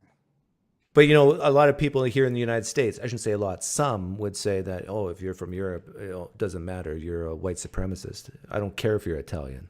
No, I don't. So I heard you talking. By the way, I really listen your podcast or your atheist. I'm an atheist as well. And I really agree with, I think you're great. But I also heard you talking about like wokeism and things like that. Mm-hmm. And of course, in certain stuff, I agree with you. I think that this country is going crazy on both sides. I mean, the left and the right are both crazy, and that's why I'm kind of like in the middle. It depends on the political, subject. What have you noticed from the right that's crazy, and what have you noticed from the left that's crazy? Oh, okay. So don't get me started. The right is absolutely going into fascism mode, 100%, and I think that this is the greatest threat that America has to face in the next few years. There are people that believe all kinds of conspiracy theories. They're very dangerous. That involves Jewish. I mean, we are going back to the Jewish controlling the world. The same rhetoric that the Nazi propagated. We have people that believe that Joe Biden is actually a clone, or there's actually dead. I mean, there are all kinds of conspiracy theories on the right. QAnon, racism, Christian people that are completely racist against immigrants, against. I mean, this country is going down the drain. And on the left, you have people that they don't know what a woman is. They don't know what they're imposing certain language on people. You're a single person, and you have to be called they them. Or they're every day on TikTok, even though it happens on the right as well. Okay, you know what? I agree with a lot of what you said there. Now I'm going to say something really controversial. The craziness coming from the left, I agree, and the craziness coming from the right, I agree. Do you think these are high-income people or low-income people that are crazy? Oh, on the right, I would say that most of Trump supporters are poorly educated. Low income, right? Low income, yeah. Now, how about the left? The Ooh, ones good that question. the ones who are like woke this, woke that, who scream about their feelings. They're also low income, aren't they? Probably, yeah. Yeah. See, this is what and the reason why we have this is because people's IQ levels are different. And when people's IQ levels are different, it's harder for them to learn and educate themselves or whatever. And so the country is basically, we got what? A third of the country that are just plain nuts on both sides. These are low income people who are desperate and who are the type of people who will loot, kill, do violence to get their way. When they throw tantrums, they have hissy fits. Yeah, sure. Yeah. We don't want more of this, right? No, but we don't want to immigrate more of it. Hold on. The people that we would import are not on TikTok all day. Yeah, I agree with you. Especially from. So that's the problem. I mean, I know, but this is what happens though, Francesco. A lot. If you're poor, you're more likely to vote left, more likely to vote Democrat. If you're poor, right? That's fair to say. No, I mean I just said that the Trump supported base are poor people. I said the 9 out of 10 I understand. red states are welfare recipients. I understand, but I'm saying in general that if you make under $30,000 a year, you're more likely to vote left than right. Is that fair? I don't know. I never looked at the statistics. I mean, like, but I would say that it happens on both sides. Yeah, there's definitely poor people on the right. I'm not denying that. But what's wrong what's wrong with people voting left? Well, nothing per se. But what my point is, if I have a feeling, there's a feeling and an intuition that's not reliable, but if I gave this hypothetical to some people on the left, that if I told you every single person who we immigrate is going to vote Republican, every single one, if I guaranteed that to them, do you think they'd be more or less for immigration? It depends on the person. I don't care what they will vote. Oh, come on. Vote for. I don't know. Honestly, for a lot of lefties, if they knew with 100% certainty that every single immigrant's going to vote for Trump in this coming election, they're going to say, close the borders. So you're saying that the Republicans don't want immigrants because they will vote, the immigrants will vote That's left. part of it. Yeah. And Okay. this is why the left, So why don't you criticize the I just did. the right for doing the same thing you are accusing hypothetically I just the did. left? Okay. Yeah, but this tells me, and I think tells all of us, that there is a political, like, if you're going to come into this country and be on my team, I love you. If you're going to come to this country and be against my team, then stay out. I understand your point. If that is the case, I guess that's the wrong reason why to want people, to have people in this country. Because I think that I want people in this country because they will be useful for the economy of this country. And I think that if you're a Republican, you would agree with me that capitalism is based on growth. We gotta have growth. Yeah. And if we stop importing people and we don't grow economically, I agree with you here. Yes. yeah. But I would say that you can grow a country like the population base and still be selective of who you let in and who you keep out. I'm not against selection. For example, and let me tell you this. Let's say that this country has a lot of workers right now, a lot of low-skilled workers. I don't know if that was clear already, but I'll say it again. And we don't need immigrants right now of any kind. I would close the borders. Completely? No immigrants at all? No, to a certain degree, of course. But I would make it, let's say there is an exuberant, how to say, I don't know the English word, but there is a high number of low-skilled workers, and we don't know where to put them. Then I would say, yes, we should stop importing low-skilled workers and go with brain surgeons. So I'm not always saying import like low-skill. No, I would do it in a very smart way. I would try the way that would benefit the country, of course. I don't know if you can see this, but I think this issue that we're talking about, a lot of it's based on this right here. If you make less than $100,000 a year, in the last election, 56% of them voted Biden. If you make 100,000 or more, 54% voted for Trump. So if you're importing immigrants that have a lot of wealth, who will probably make over $100,000 a year, they're more likely to vote for Trump. And a person on the left will more likely say, oh, this is white supremacy, keep them out. And if you make less than 100,000 a year, that person, the immigrants, more likely to vote for Biden and say, yeah, open arms, let them in. So, hold on a second. Less than, can you put it up again? It's all blurry for me. Yeah, so let me make it clear. Is that better? So Biden's blue, Trump's red. So less than 100,000. Well, it's almost like 50-50 though, right? Well, when you're talking about 350 million people, a 6% difference is huge. Like in every election, doesn't matter who the president candidates are, it's usually 52-48, 51-49. And what's on the other side? Like, can I look at that? Yeah. So 100,000 or more, 54% voted for Trump, 42% voted for Biden. So basically, if you make over $100,000, it's a significant chance you're not going to vote for Biden. Unless you're a liberal professor at a university. Well, but I thought there would be more higher numbers, honestly. But I think we're almost 50-50. Well, of course, 6% you said. Yeah, but it's a huge difference. Okay, I guess. I don't know. Yeah. Okay, let's summarize up. Let's wrap this up. Sure. I think we came into this conversation thinking we would disagree on a lot of things, but we actually agree on a lot of things.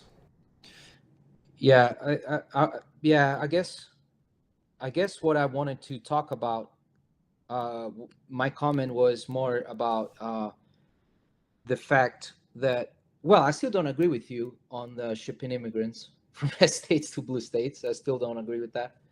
Okay, so we disagree there. I think it's totally fine. Yeah, no, we totally, I don't think that immigrants should be, once they enter the United States, I think they should be welcome. if they come here legally, of course. If they're illegal, of course The problem is immigration's a federal issue, but it's the states who actually have to deal with the practical implications of a federal issue. and it seems like Ron DeSantis doesn't want to deal with immigrants. Yeah, and it seems like a lot of the sanctuary cities that he's shipping these immigrants to don't want them either because they complain. I don't know about that, but for sure what he did, I think it was racist. Yeah, and I disagree with that. Also because he said a lot of other racist stuff about immigrants, but that's okay. It's not, in my opinion, it's not racist to basically let blue states know what red states are going through with resources and all that. But that's what a fascist would say. In Italy, a fascist would say the same thing. You use your same talking points. We actually didn't talk about fascism much, but what is fascism to you? It's a set of political ideas. Yeah. And if you would have a discussion with an Italian fascist, okay, because I dealt with them, you would agree with everything. Like I mean, not you personally, a Republican, which I don't think you should. I don't think that Republicans should be called Republicans. Well, why is fascism wrong? Fascism is absolutely wrong because it creates it's harmful. Well, are you saying that? I'm sorry. Why did you ask me that? Because I want to get at the same reason why I asked you why racism is wrong. I want to get at the core. Like, what about fascism to you makes it really bad? Fascism leads to dictatorship. Okay, so and also leads to harming people. Okay, it's harmful for a lot of people. So is your fear the Republican Party is going towards a dictatorship? Of course. And what do you base that on? Okay, first of all, the ideology. The ideology is clearly fascist. Okay, so did you know that? How is the Republican Party moving towards dictatorship? Give me specifics. Yes, moving toward this dictatorship. I don't think that Reagan would agree with any of what's going on in the Republican Party. In fact, he was very pro-immigration. But anyways, the ideology behind the Republican Party right now, it's becoming fascism. It's full-blown fascist. Give me specifics. How? Yeah. So, for example, Donald Trump is espousing slogans and ideas straight from Mussolini. Give me specifics. How? For example, drain the swamp. It was a slogan that first came from Mussolini, drenare la palude, which means drain the swamp. And he wanted to get rid of all the liberals in the country, and he wanted to stop immigration, and he wanted to destroy the communist. Okay, so the first example you give me of the Republican Party moving towards fascism is Trump saying we need to drain the swamp. Yeah, he's using fascist ideology. For example, immigration. The immigration stance is what the fascist parties in Italy they say. The economics, any subject you bring, it's fascist. It's just taken from a fascist sort of a set of ideas. So, for example, the idea of making America great again is nothing new. It came from, for example, Mussolini. He wanted to make Italy great again, like the Roman Empire.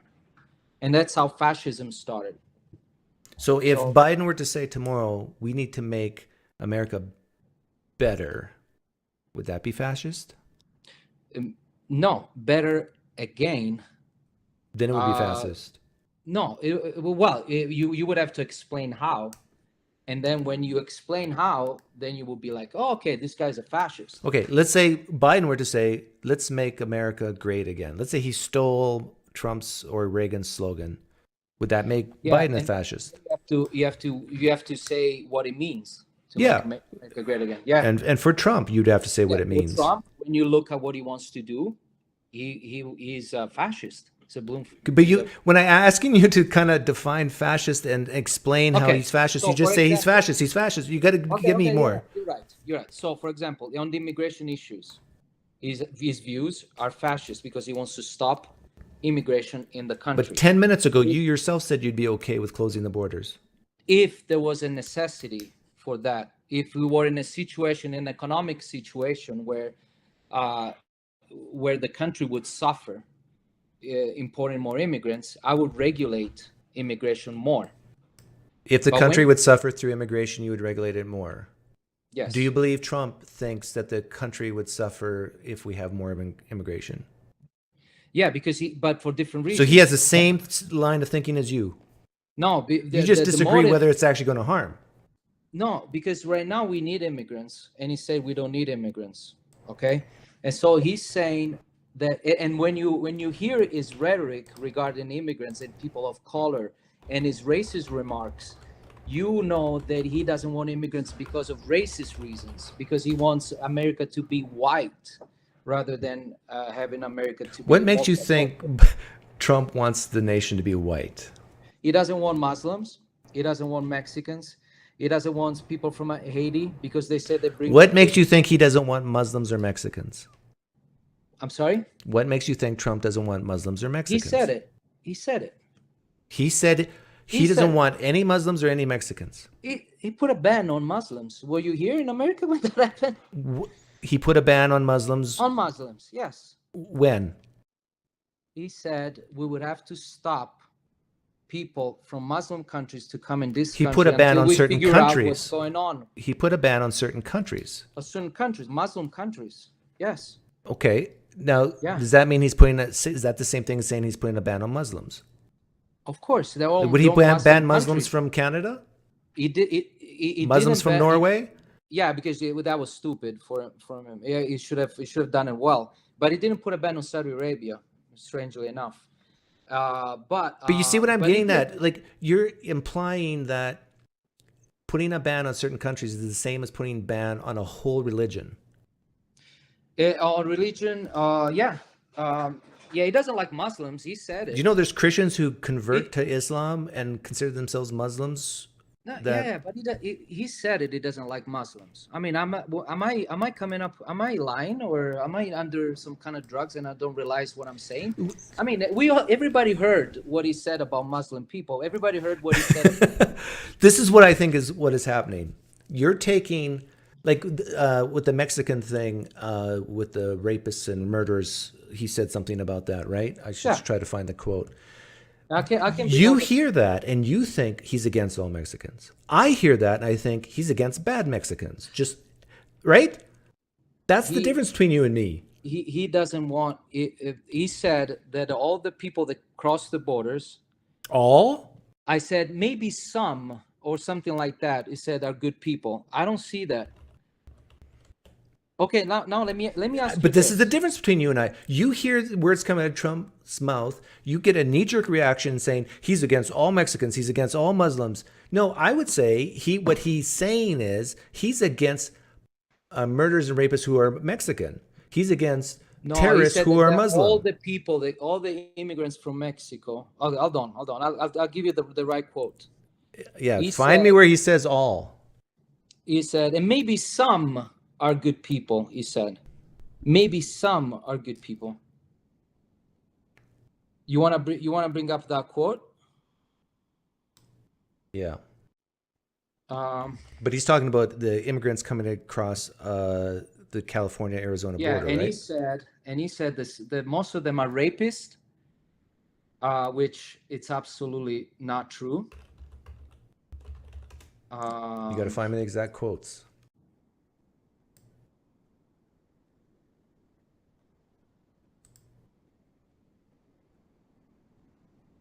He said, sadly, the overwhelming amount of violent crime in our major cities committed by blacks and Hispanics, a tough subject must be discussed. Yeah, by the way. Is that true or false? Yeah, but what the black people, of course, they live in a very poor So places. Trump was speaking the truth there, right? Yeah, go ahead. I'm trying to find. The Mexican legal system is corrupt as much as Mexico. Pay me the money that is owed me now and stop sending criminals over the border. Do you agree the Mexican legal system is corrupt? Well, every country is corrupt to a certain degree. The question is to what degree, right? Yeah, sure. Let's see. The border is wide open for cartels and terrorists. Secure our border now, build a massive wall, and deduct costs from the Mexican foreign aid. He said, I can't find. Here's a quote. I love the Mexican people, but Mexico is not our friend. They're killing us at the border and they're killing us on jobs and trade. Yeah. This is from Time magazine, which is a left-leaning publication. So they're trying to make Trump look bad here, and I'm reading these quotes. Mexican leaders and negotiators are much tougher and smarter than those of the U.S. Mexico is killing us on job and trade. He just said Mexican leaders and negotiators are tougher and smarter.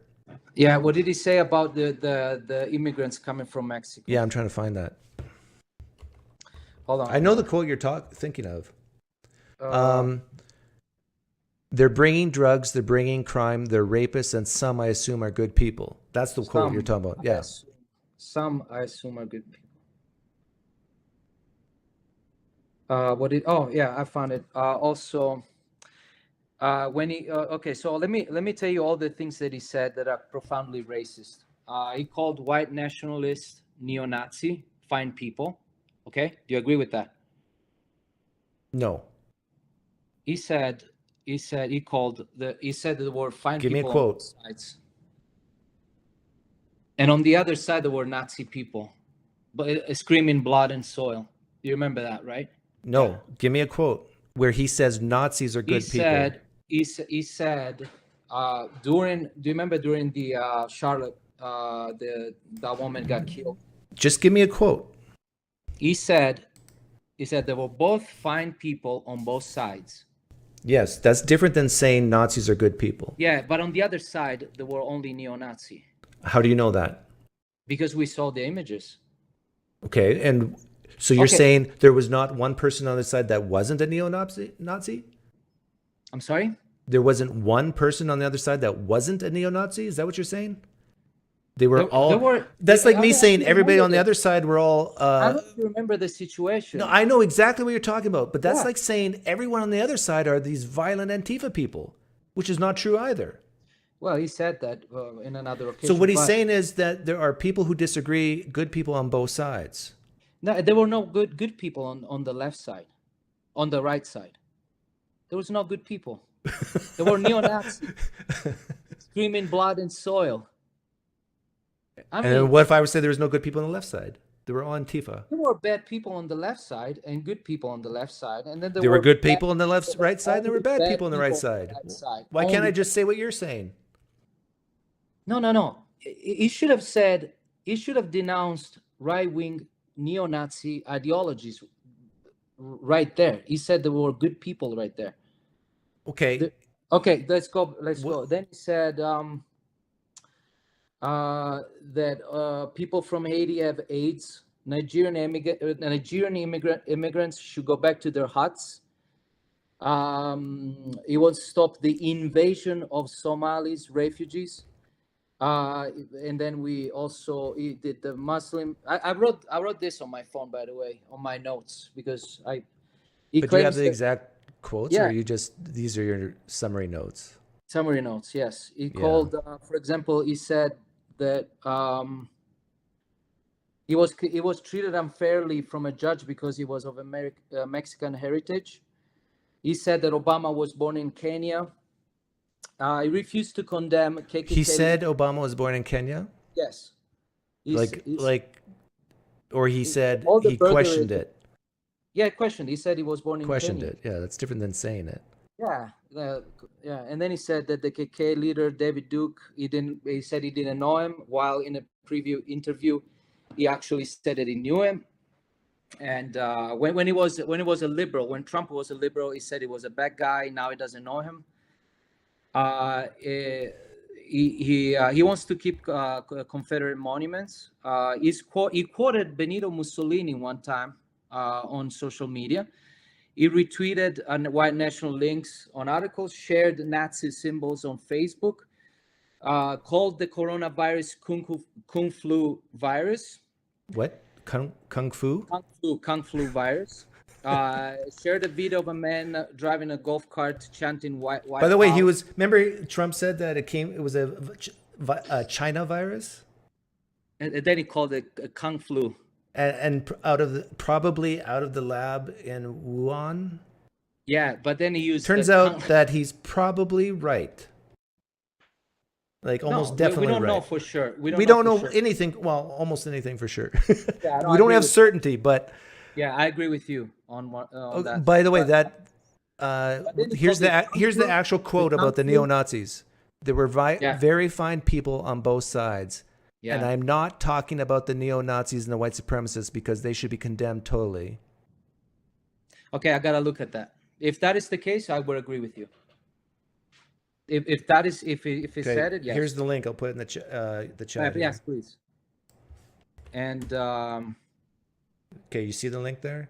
So save that for later, and then just do a search on neo-Nazi. Okay, sounds good. Then he said all kinds of stuff. He even questioned Kamala Harris' birthplace. Then he also posted some Nazi logos. For example, he retweeted a lot of neo-Nazi tweets. Okay. Sorry. I mean, this is so much of this is perception and not facts. They are facts. They are facts. Absolutely. Like someone can be like Hitler. You and I could listen to a speech from Hitler, and I guarantee you, Francesco, that there's going to be things Hitler will say that you and I will say, I agree with that. Does that make us neo-Nazis or Nazis? You know what I'm saying? So there's this perception that if Trump agrees with anything a neo-Nazi says, that makes him a neo-Nazi. No, I think that what Trump is doing is. By the way, I have 3%. Can I grab the? Grab your charger. I'll be right back. Hold on.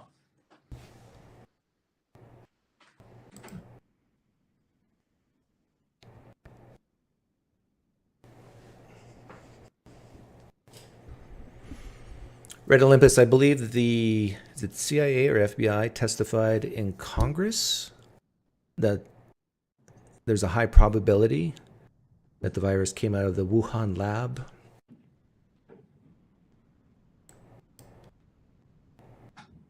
You know you can Google this stuff yourself, Red Olympus.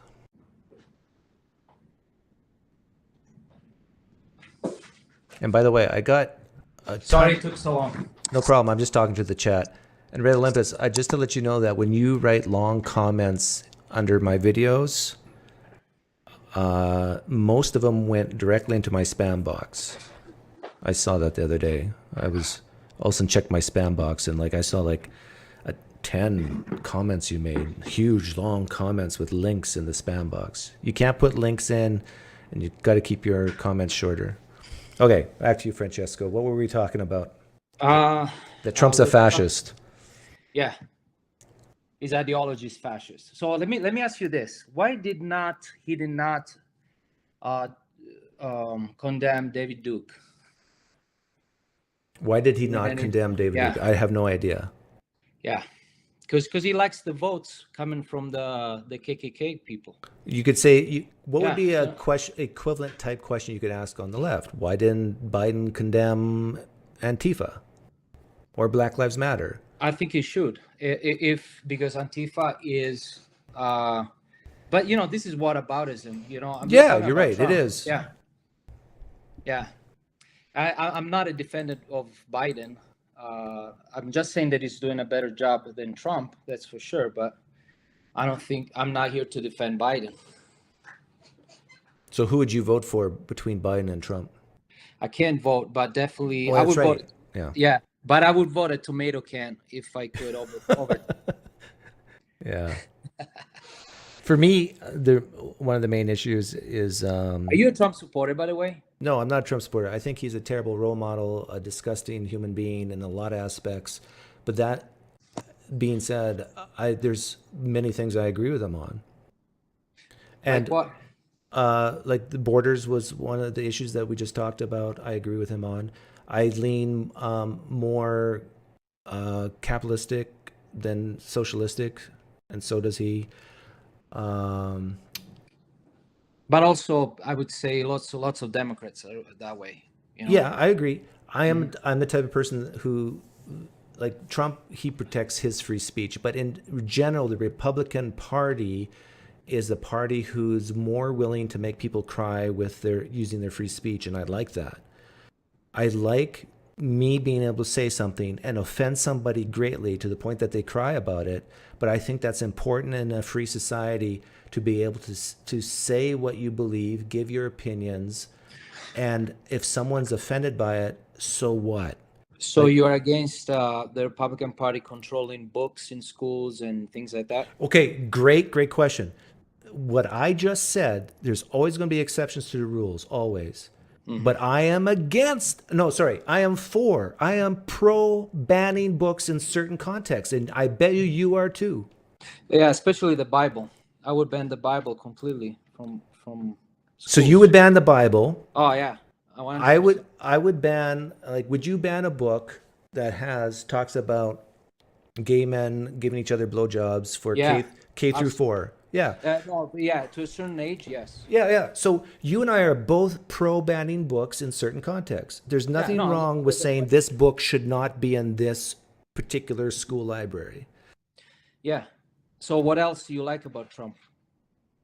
And would you Um, vote for him if it was for between Biden and him? Who would you I would vote vote for for? Trump over Biden. And another big reason is I think Biden's cognitive faculties are going down faster than Trump's. Um, That he's that I have to agree with that, yeah, unfortunately. But he's doing a lot of good things as far as the economy goes.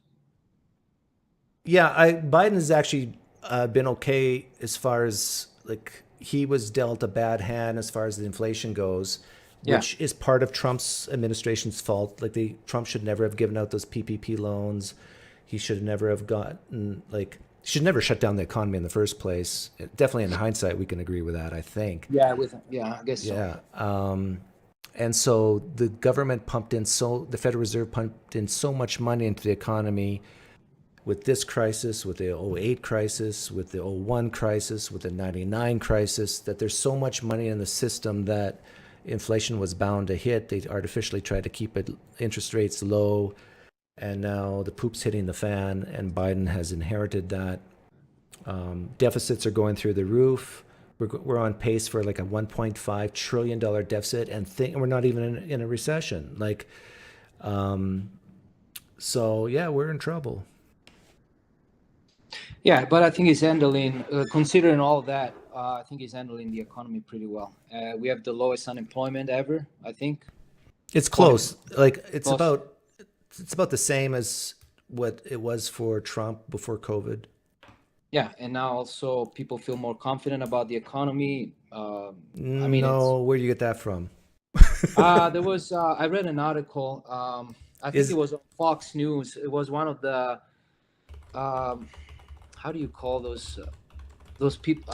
But it was on Fox News, and they were talking about how the people feel more confident about the economy right now for 17 months straight. I think that was the. But don't quote me on that. I have to, I know I, for sure that most of the country thinks the country's heading in the wrong direction. yeah. I mean, America compared to Europe, for example, is doing 10 times better. I mean, it's just incredible what the economy here is supposed to be bad, and it's not. Yeah, 60 no, NBC poll, 71% of Americans believe the country's on the wrong track. No, I was I And will for put a most link. people, one of the biggest issues is the economy. So that's not the economic exactly, but Yeah, I think the inflation also is responsible for some uncertainty. But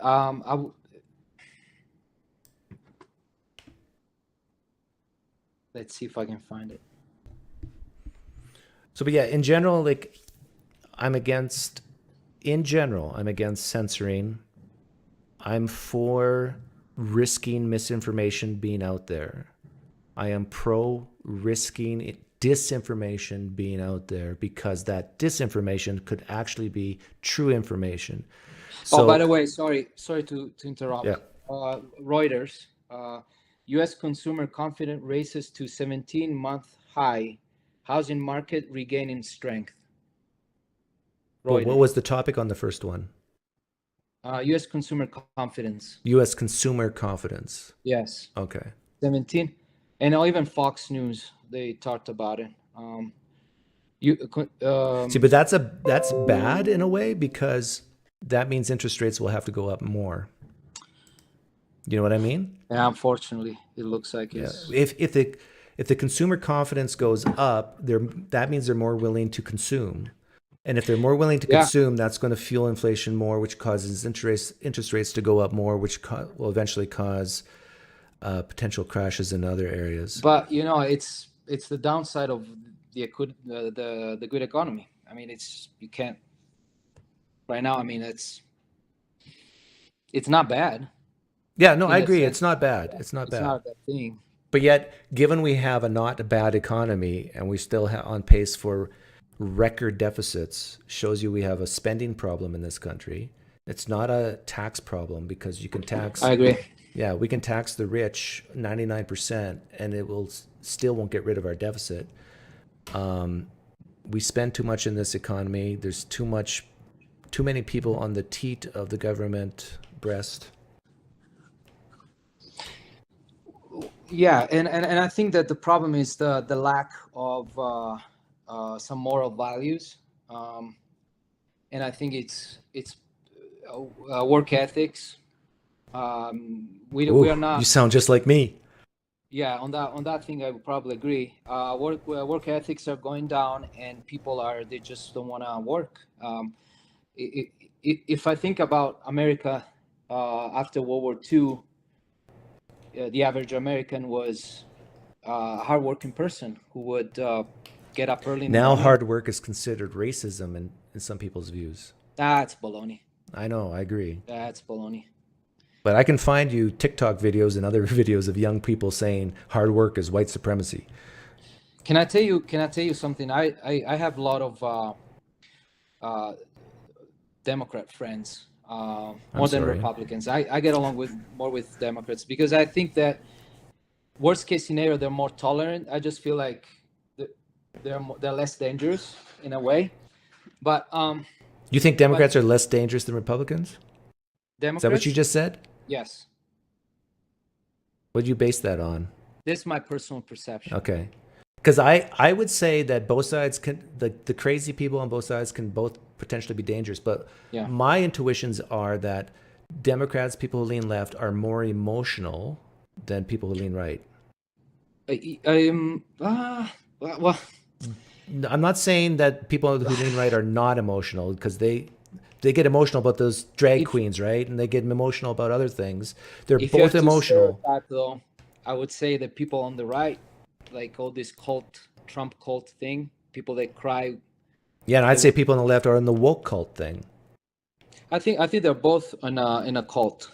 Yeah, but Both my extremes. intuitions are that people tend to make more mistakes when they get emotional, and that the left wins that battle because high 50% or 60% of the Democratic Party are women who tend to get more emotional on negative things. Men get more emotional on positive things. That's why you don't see women with face paint at sports games.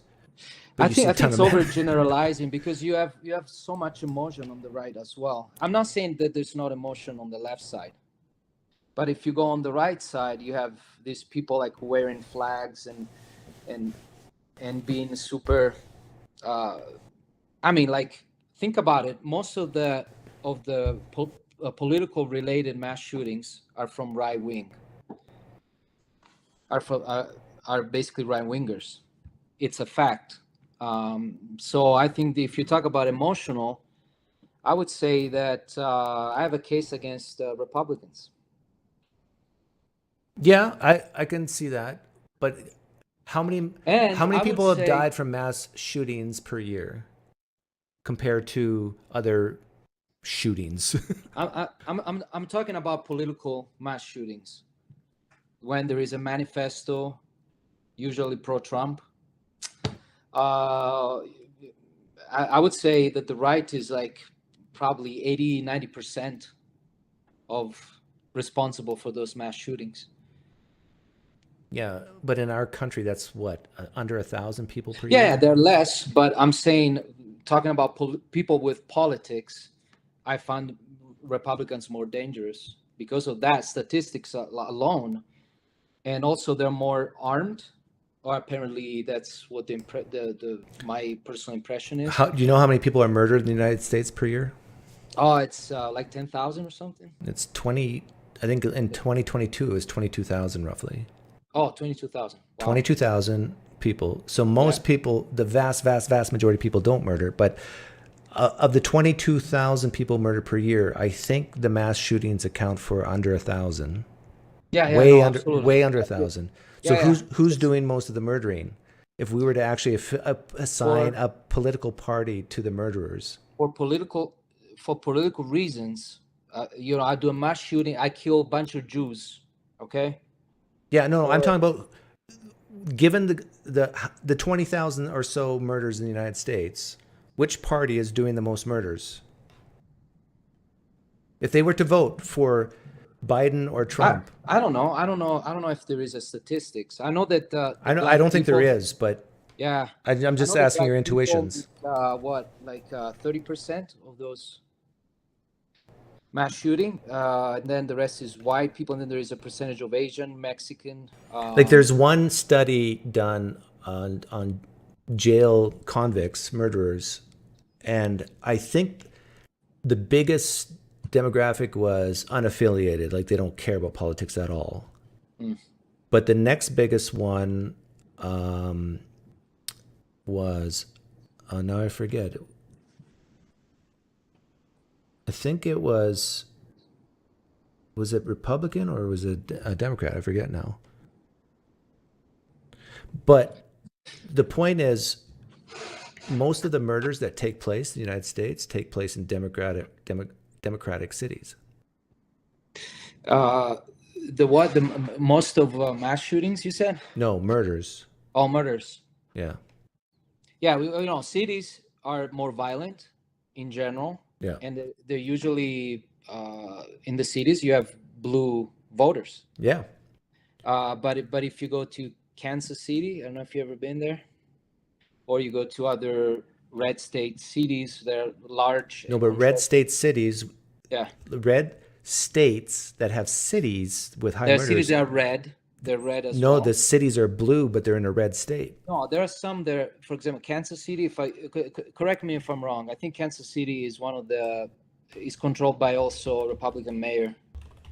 I might be wrong, so I apologize. Yeah, you could be right on Kansas City, but you think of the top 10 cities in the United States. Yeah, for Chicago murder. is one of the. They're all Democrat cities. Yeah, because there are more people. There is a more concentration of people. Right. And then you go to the red states, and then you find a lot of homeless people. Proportionally speaking, there is a lot of math labs. There is a lot of. I think it's a nationwide problem, and of course, in the cities where there is a more concentration of people, you have more violence. But right, that's normal. It happens in Italy as well, in Europe in general. But my guess big is cities have more. Yeah, I think we're agreed that most murders happen in democratic cities. And I think if you were to actually in cities, yeah, and I think if you were to poll murderers, the 20,000 or so murderers, and ask their mothers, not their murderers, but their mothers, who they vote for, it'd be Biden over Trump. So this is okay. So you have to distinguish why people kill, right? There are some people that kill because gang-related mass shootings, right? There are others because of different reasons. But when we talk about like mass shootings committed by people with a political agenda, most of them are Republican. Okay, that's what I'm saying. Of course, I would even bet, there's not a statistic on it, but I would bet that a lot of these mass shooters in democratic cities, they don't even vote. Oh Because yeah, I if they agree. would Yeah, that's vote, why I said they're non-affiliated. there would not be a single Republican candidate ever. The Republicans would never win an election. If what? Republicans would never win an election if all the liberals in the United States would go out and vote. Oh yeah, because a lot of young people don't vote.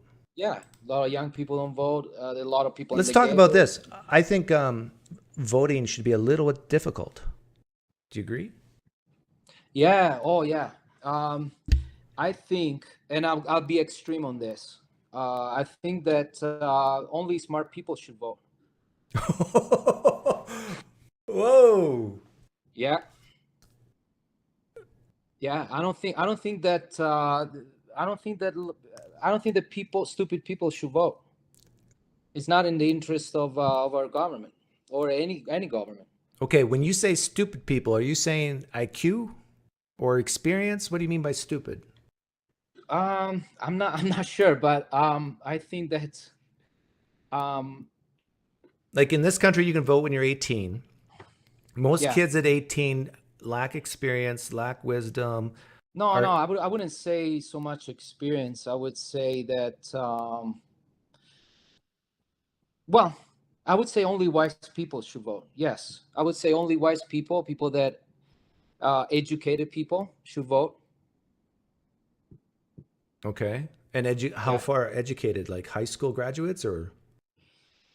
Yeah, I would say that I wouldn't be able to vote under my. See, a lot of people think what you just said is racist. No, it's not against the race. It's against. I'm not saying the. You black, sound like Trump right now. Hispanic. No, not at all.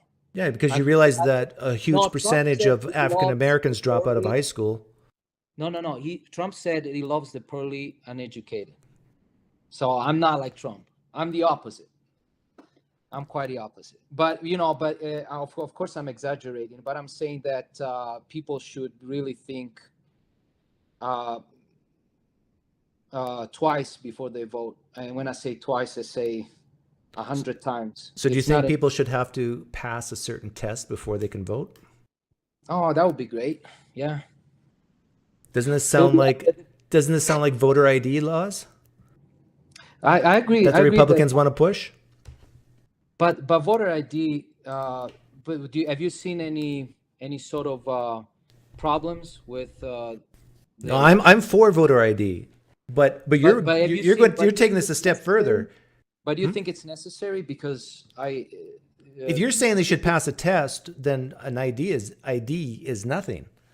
No, I'm talking about like the ability to make a wise decision. It's different than doubting the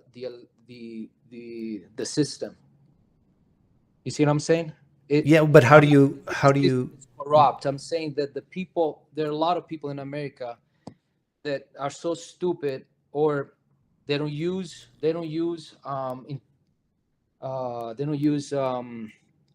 come on, help me out. They don't use their brain. They don't use logics. They don't use. I know, but how? The only they're way not you can figure out if they're using their reasoning properly is to test them some way, right? Yeah, You just can't look at them and say, "Oh, you look like a person who reasons No, well." and what I'm saying is very utopistic. I don't think it would ever happen. I'm just saying that it would be nice if only smart people would vote. We would have a better country, probably. How Who knows? about only people who pay into the system vote? Would you support that? Yeah, I guess illegals then will also be willing to vote. Be allowed to vote. No, I right? mean federal income tax.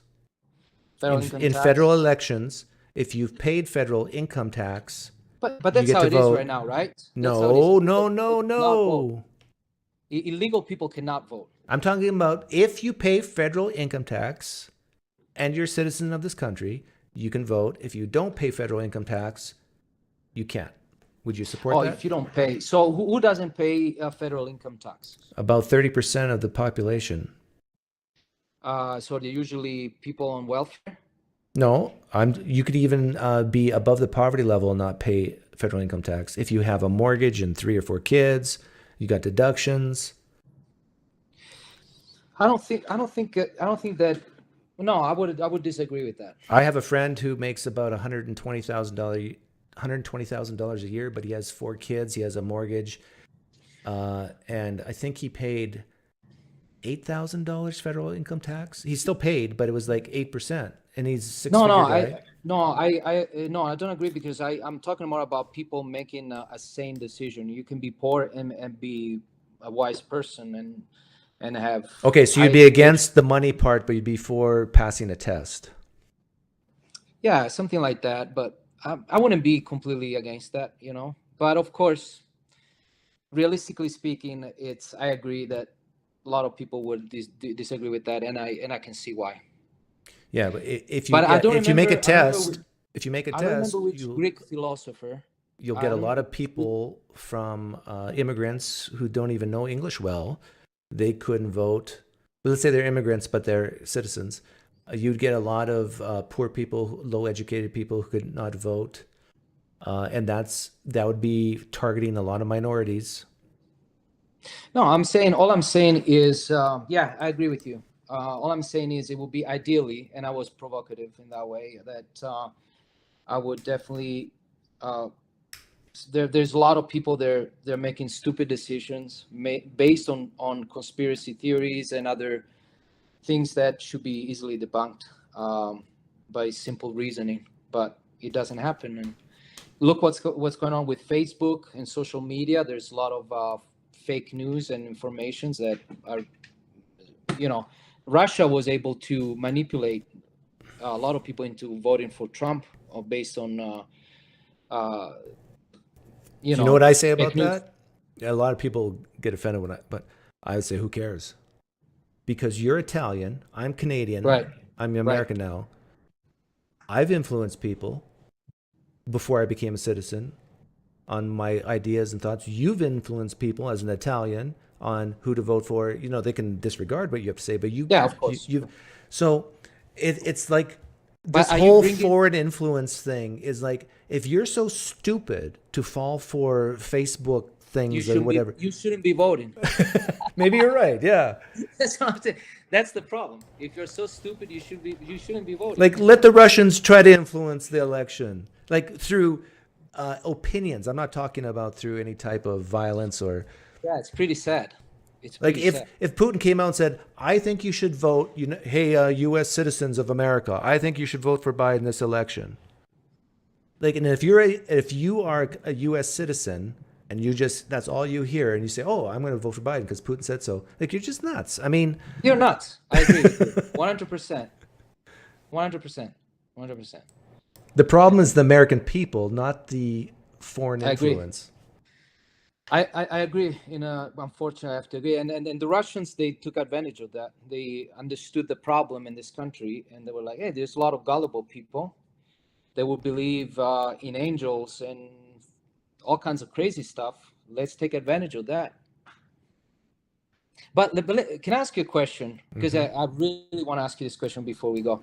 But like, so how do you? So you're an atheist, right? Yep. Don't you see the great danger of theocracy that a lot of Republicans want to impose here in America? Do I see it as a great danger? No. Yeah, I mean, aren't you? How do you Worried? say? No. No. Why? Nope. Why not? Because the level of Christianity is dropping in the United States like crazy. Islam is not budging up. So I see the trends, I see the future based on those trends, and I see that the Christians, like the Baptists, the Calvinists, the Presbyterians, even within those branches of Christianity, the number of Christian nationalists is by far the minority. And so I am not fearful one bit about Christian nationalism, at least in the next, let's say, decade or two, taking over the United States. I think this is a fear mongering that some people use to get people to vote the way they want them to vote. So don't you think that that the Christians are trying to influence our political ideas? Yes, and I'm all for it. Christians should use their constitutional rights of freedom of speech to influence elections, just like atheists can, just like anybody can. Yeah, but don't. Oh, okay. So you don't believe in separation between state and No, I religion? do believe in the separation of church and state, but a Christian can give their opinion and say, I think there should be a Christian nation and Christian nationalism. I support the right of a Christian to say that. And then Yeah. give their arguments why. Okay. So if they make laws based, is it like they get in power and they make laws based on those religious ideas, you're okay with it? No, because I don't believe. Well, it depends. Actually, it depends. So if someone says, because I'm a Christian, and because the Bible says that murder is wrong, I think we should make legislation to say murder is wrong. Guess what? As an atheist, I'm going to say I agree with you, not because of your reasoning, but let's make murder wrong. Then the question is, what's murder and what's justified killing and all that. Okay. So So it all depends on the legislation. But if someone says that a Hindu should be jailed because the first commandment is thou shalt not have any gods before me, I'm against that. Like, I think there should be freedom of religion in this country. I agree with the Constitution. And that goes against the Bible. yeah, you're right. It goes against the Bible. Yep. And a lot of Christians don't even realize this. They say we should make this Christian nationalism, make America like more like the Bible, morality. And they don't realize that their friends who are Hindus and Jews and Muslims, well, maybe not Jews, they should be jailed. They should maybe even be executed. I agree. They're stupid. They don't even understand what their own religion says. And then they might say, well, that's old covenant and we're now under the new covenant. But a Christian today has no ability to say, I think, that stoning a practicing homosexual is wrong. Like if Trump said next year, or let's say he's elected president, and he says, from this day forth, our Justice Department will stone practicing homosexuals. I don't think Christians could give a good, strong case biblically why that would be bad. No, it actually would be sanctioned by the Bible. Yeah, there's precedent slavery, for it. And you can't say, well, Jesus wouldn't have done that. Well, but Jesus would uphold the laws of the land, saying God has put every authority. Absolutely. And so this is just ridiculous to start using the Bible. Even Paul said that you have to subjugate to the governments. Jesus said, give Caesar to what is Caesar's. But even slavery, I think it would be okay with the Bible. Well, this is another issue. I just thought of another issue. Reason why I would vote for Trump over Biden is this type of fear mongering of Christian nationalism is going to take over, therefore vote for Democrats, or climate change is going to kill so and so many people, therefore vote for Democrats. Like I'm against this type of fear mongering. So you don't. Well, but the fear mongering happens on the right as well. It does, but I would say sometimes even more, because like give an example of the fear mongering from the right. It would be like the trans issues stuff, right? Try the bathrooms and the fact that there is a shadow government. There's all kinds of the QAnon stuff I don't agree with, but the trans stuff I would side with the Republicans over the Democrats. Like I am very against trans women being in women's sports. I'm totally okay with the trans people crying about it. I'm totally against the transitioning of minors, people under 18, surgically or hormones. I don't trust the psychologists on this, and I don't think we have long-term studies on this. And I'm also, the bathroom issue, I think we need to take into consideration the fears of women. And it's Republicans who align on those three issues, not the Democrats. Like, I'm waiting for a Democrat in Congress to stand up and say, I agree. This is ridiculous already. Trans women should not be in women's sports. Like, come on already. Yeah, I would create a separate league for trans women and trans. I wouldn't. I would say, just be sad. But it's okay. Like a separate league is going to be like similar to the Special Olympics, where nobody's going to watch it anyhow. Maybe, yeah. And people don't watch women's sports that much either. But I don't know if there is a solution to that. I mean, like the solution would not- is you allow trans people to be sad. so you would not give them any way of practicing any sport. No, yes. If you're a trans woman, the way you practice in sport is you join the men's team. Okay, You can I still see wear what a you're dress saying. if you want. Okay, I see what you're saying. I don't know much. I know that I'm against changing sex if you're not if you're If you're not an adult, right? So if Yeah, that was your biggest concern, your major issue, you should vote Republican over Democrat.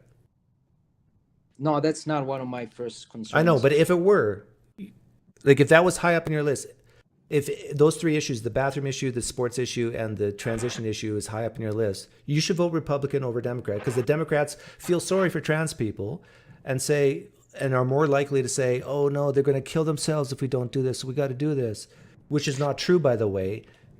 The amount of trans people who commit suicide is extremely low. In fact, we don't even really know because we don't have good data on that. It's all suicide ideation. I feel like I want to do it, but we know that trans people actually are really bad, fortunately, at committing suicide. Unlike white middle-aged men, they're really good at committing suicide. No, I don't think I support the LGBTQ community, and I think that Not on the issue of transitioning, you don't. no, I'm saying For that minors. that if you're not an adult, after you're an adult, you can do whatever you want. Right, but there's a lot of people, But not all, before- but before- there's some people before in the queer community who would say, oh, if you are against transitioning to minors, even if a doctor says so and blah blah blah, and the parents agree, you are against us. Oh, okay. So no, I'm saying that the parents should have the last word. Yeah, I So- disagree with that too. Yeah, I mean, I think that's better, but you can have parents with blue hair Yeah, of course. who can totally screw up their child. But guess what? It's their lives. I know, but we're talking about children here. Like we as a society have a little more compassion for children than adults, right? No, I totally get that. I totally get. I mean, like I think that the parents should be the one though deciding what to do or not do, because they know their children better than we do. If there is a trans kid that wants to transition into being a woman, I don't, and you know, as a parent, that's what, you know, I don't know. It's the same thing with abortion. I don't think it should be illegal. I think it should be a decision made by the woman and the doctors, and but of course it's more preferable no abortions, right? If in an ideal world, Yeah. that every pregnancy was wanted, right? But Yeah. it happens, and so what do? You have the government tell you what to do or not to do. I'm against that. Yeah. I'm against the government telling you, you know. Well, there's a line though. Like I would say, the government is okay with saying, if it's not an exceptional circumstance, to making it illegal for a woman in the 8th month pregnancy stage to abort. That Well, but it that's depends. very, very rare. Very rare, but sometimes there are occasions where you have to. I know. I agree. Like if the mother's life is in jeopardy, or if it's a rape, there's many different things, Many exceptions. different situations that could arise, and the government should stay out of it. But I do believe that the rights of the woman go down as the pregnancy goes up. Yeah,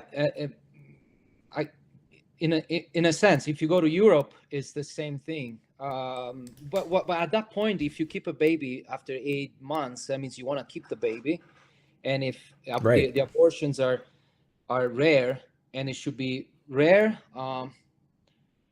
and legal though. So I'm not saying that. So do you agree with that? So you are for abortions to certain situations? Yeah, I'm for abortions in general, like in the first trimester. Trimester. Okay. Sorry, it's the wrong way to phrase it. I'm not for any abortion. Yeah, I'm I agree. for a woman's right to choose To choose, in the yes. first trimester, and then after that, there's have to be some major exceptions like the mother's life or incest or some type of criminality or life issues. And then after that, like I'm consistent. Like I'm okay with a woman crying that she's forced to give birth, given she doesn't meet those exceptions. But so who does reflect the better position, Democrats or Republican on this issue? I would say that the Democrats have a better I agree with position on you. that. I would Yeah. agree with you. But there's a lot of Republicans who would agree with what I just said. But overall, yeah. If abortion Okay. was the main issue for me, if the only issue for me, then I would vote Democrat. But Okay. it So isn't. so your main reasons why you vote red is because immigration? No, I would say, No. well, yeah, immigration would be up there, but I think the free speech is the biggest issue. The whole idea of it's okay to make people feel bad through your speech. It's okay. Like I had a video taken down on this channel for hate speech, and it was basically a video on critical race theory, and I was mocking people of color for saying what have white people done for me. And then I showed a video of the movie Jerry Maguire, Show Me the Money, because I've said for years that critical race theory is basically about reparations and some people of color, some followers of critical race theory. It all boils down to give me money, and that was taken down as hate speech. And I think a Republican world, United States, would be more likely to keep that video up than a Democrat one, because the Democrat ones are more feel sorry for certain people. They would keep up that video, but not others. I would argue. Great. Give me an example of a video that For example, a transgender person who expressed her own opinion. No, I think I would say most Republicans would be okay with that. I'm sorry? I would say most Republicans would be okay with a transgender person expressing their opinion. You would say, though, that, I mean, I'm talking about the Republican establishment. Do you think that they would not suppress freedom of speech? In some cases, yes. Yeah. Yes. So I'm saying that it would go, using your same logic, I think it would apply for the Republicans as well. I said earlier that it happens on both sides. But I would say right now in the current political climate, the Democrats would be more the ones saying, shut up, don't say certain things, than the Republicans. Now, with the Republicans, it's things like drag queens in elementary school or trans ideology in elementary school or whatever. But I tend to agree with the Republicans here too. Like the don't say gay bill, like just the fact that people say it that way. I agree with that bill. You agreed? I agree that when it comes to teaching about identity and sexual stuff in K through 4, it should not be talked about. It should be left to the parents. I agree, and I believe that's mostly what that bill is talking about. I agree with what Democrats, a lot of people on the left say, anti-trans bills. I agree with those anti-trans bills. And you do too. You agree that there shouldn't be transitioning of minors. You agree that trans women shouldn't be in women's sports. No, I agree that the government, I agree that the parents should decide, not the government, on transitioning under the age of 18. Yeah, I disagree with you there. I think. Yeah, I think that's what I'm saying. I don't think the government should ever tell you what to do with your life when it comes to any. I think that's. But you wouldn't agree with parents who say that, who are Jehovah's Witnesses. Do you know who they are? Of course. Yeah. You wouldn't agree with parents who say my child shouldn't have a blood transfusion, right? At that point, the government steps in. Yeah, no, in that particular case, you're right. I would say the government should step in with this. It will be a murdering of a person. And I would agree. And I would say, well, not necessarily murder, but they would get very sick. Yeah, in most cases, actually, there are 9,000 Jehovah's Witnesses die every year for, is it all over the world, I think, for blood transfusion. Yeah, and so 9,000, around so 9,000. there's a very good case where the government steps in and says, "I don't care about the parental rights." If there is a murder involved, if you Or even just put the sickness. life, if you put the life of that person in jeopardy, yes, I Yeah, agree and with I would that. say If, that when it comes to transitioning of minors, you actually put the life of the minor at risk through how? transitioning. How? Every surgery has life altering. You could die from in any surgery. That's number one. Number two, through complications, infections, or whatever. So you basically, in general, want to avoid surgery if you don't need it. And number two, we have a situation where we do not know the levels of regret. Psychology is not a hard science like chemistry or physics. We don't even know a reliable way to even say someone is trans versus confused or depressed or whatever. But Doug, you're comparing a blood transfusion problem with somebody changing sex. Yes, I'm Something comparing that blood they want. transfusion with someone having their It, penis removed. yeah, it's They're both completely dangerous. different. So you would be against also cosmetic surgery because they, For minors, yeah. oh, even like I want to retouch my nose. It's too big. I want it kind of If it's smaller. if Is that it's okay? purely for cosmetics, Yeah. sometimes it's not, but if it's purely for cosmetics, yeah, I think you should wait till you're 18. Okay. If it's because If you were in a car some accident, facial deformities. You have big ears, and yeah, that creates a lot of there can be lot of an exception where it has nothing to do with your general health and it's just mainly for appearance.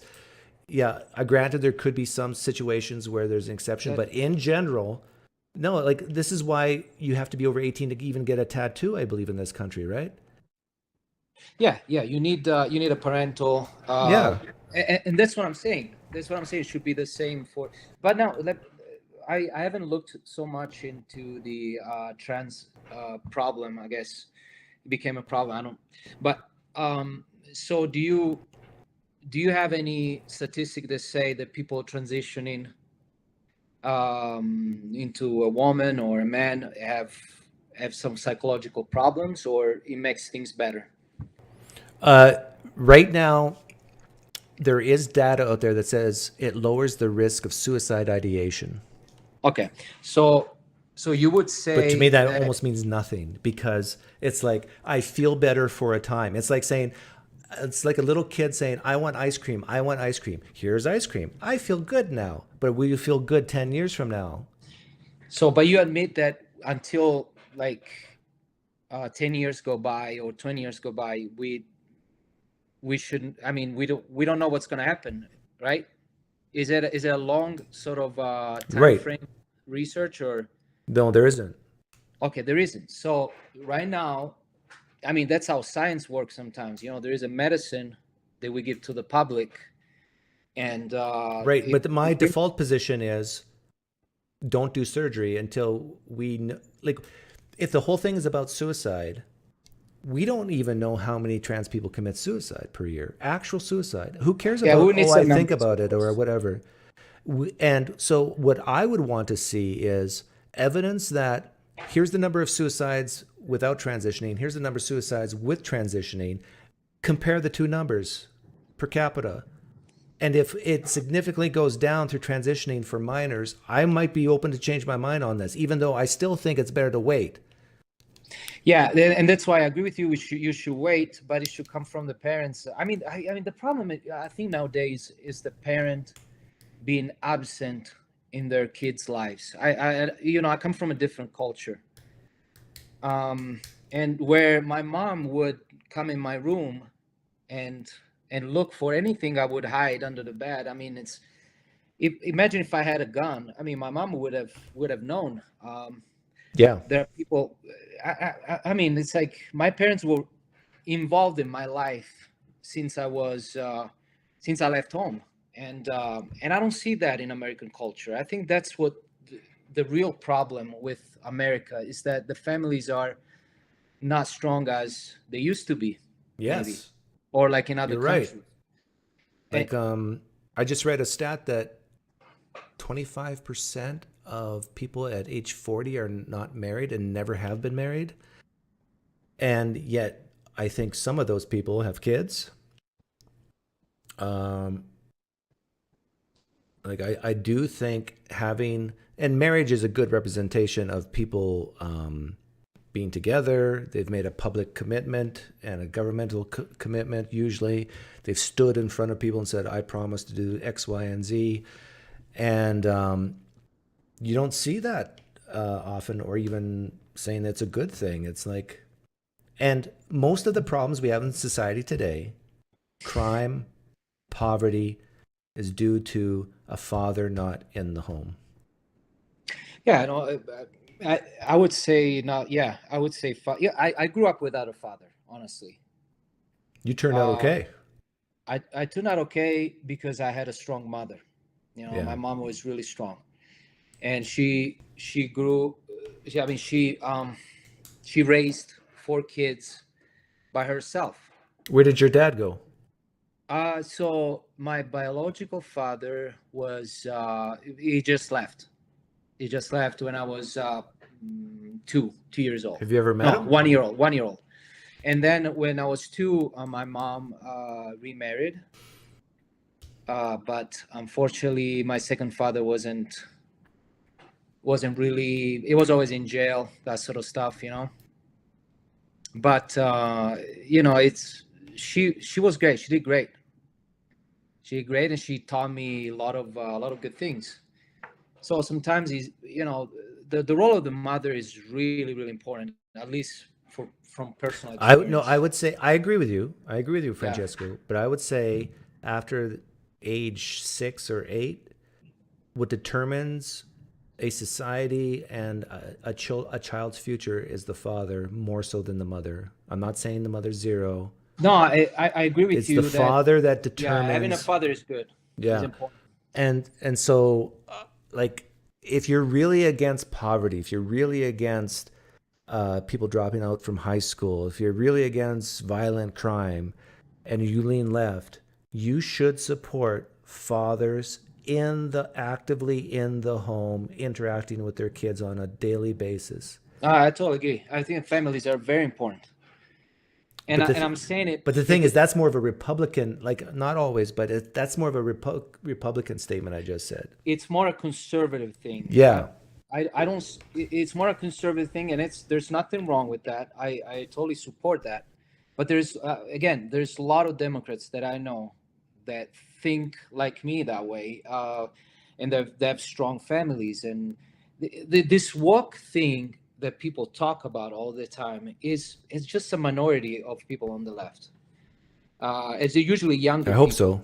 And it's blown up by the right wing media most of the times, and of course it happens on the left too. I'm not saying that it doesn't happen, but this woke thing is being blown out of proportion from the right, I would say, because most of the voters that go to vote, most of the Democrats, they don't even care about wokeism.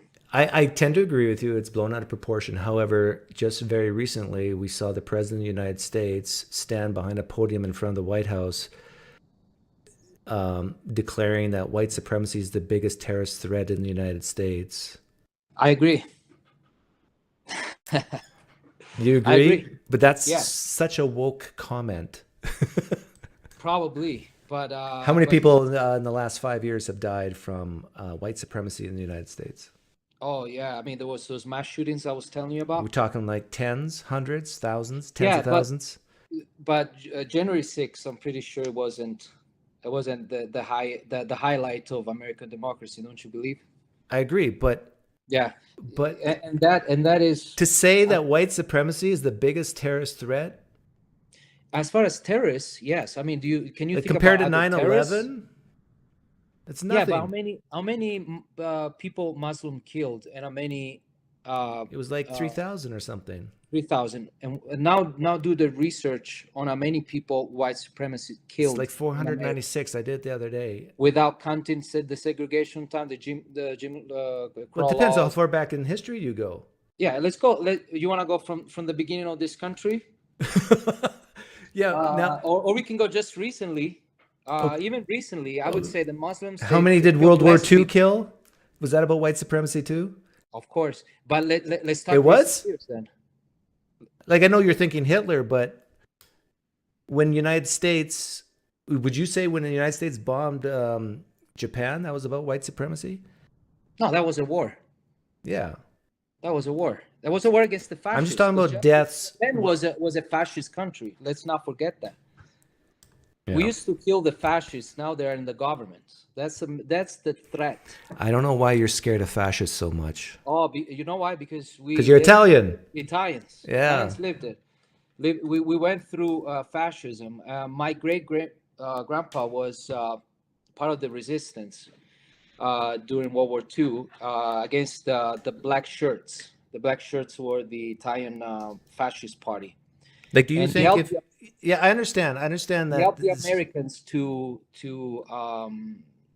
he hosted some Americans and he risked his life for that. What percentage of the United States do you think want a fascist dictator in the United States? What percentage of the United States? I would say that all the great majority of Trump supporters they don't know that they're fascists. They call themselves conservatives, Republicans. So you say the they're majority of of Trump supporters Majority of want a Republican- fascist dictator, but they just Yes. don't realize it's a fascist dictator. Yes. So you're saying Trump is the number one candidate on the Republican side. Let's say that represents 40% of the general population. You saying at least 25% of the United States public want a fascist dictator. Oh, you're too optimistic. I think even more. There's a great risk of falling under dictatorship in this country that you would not even believe.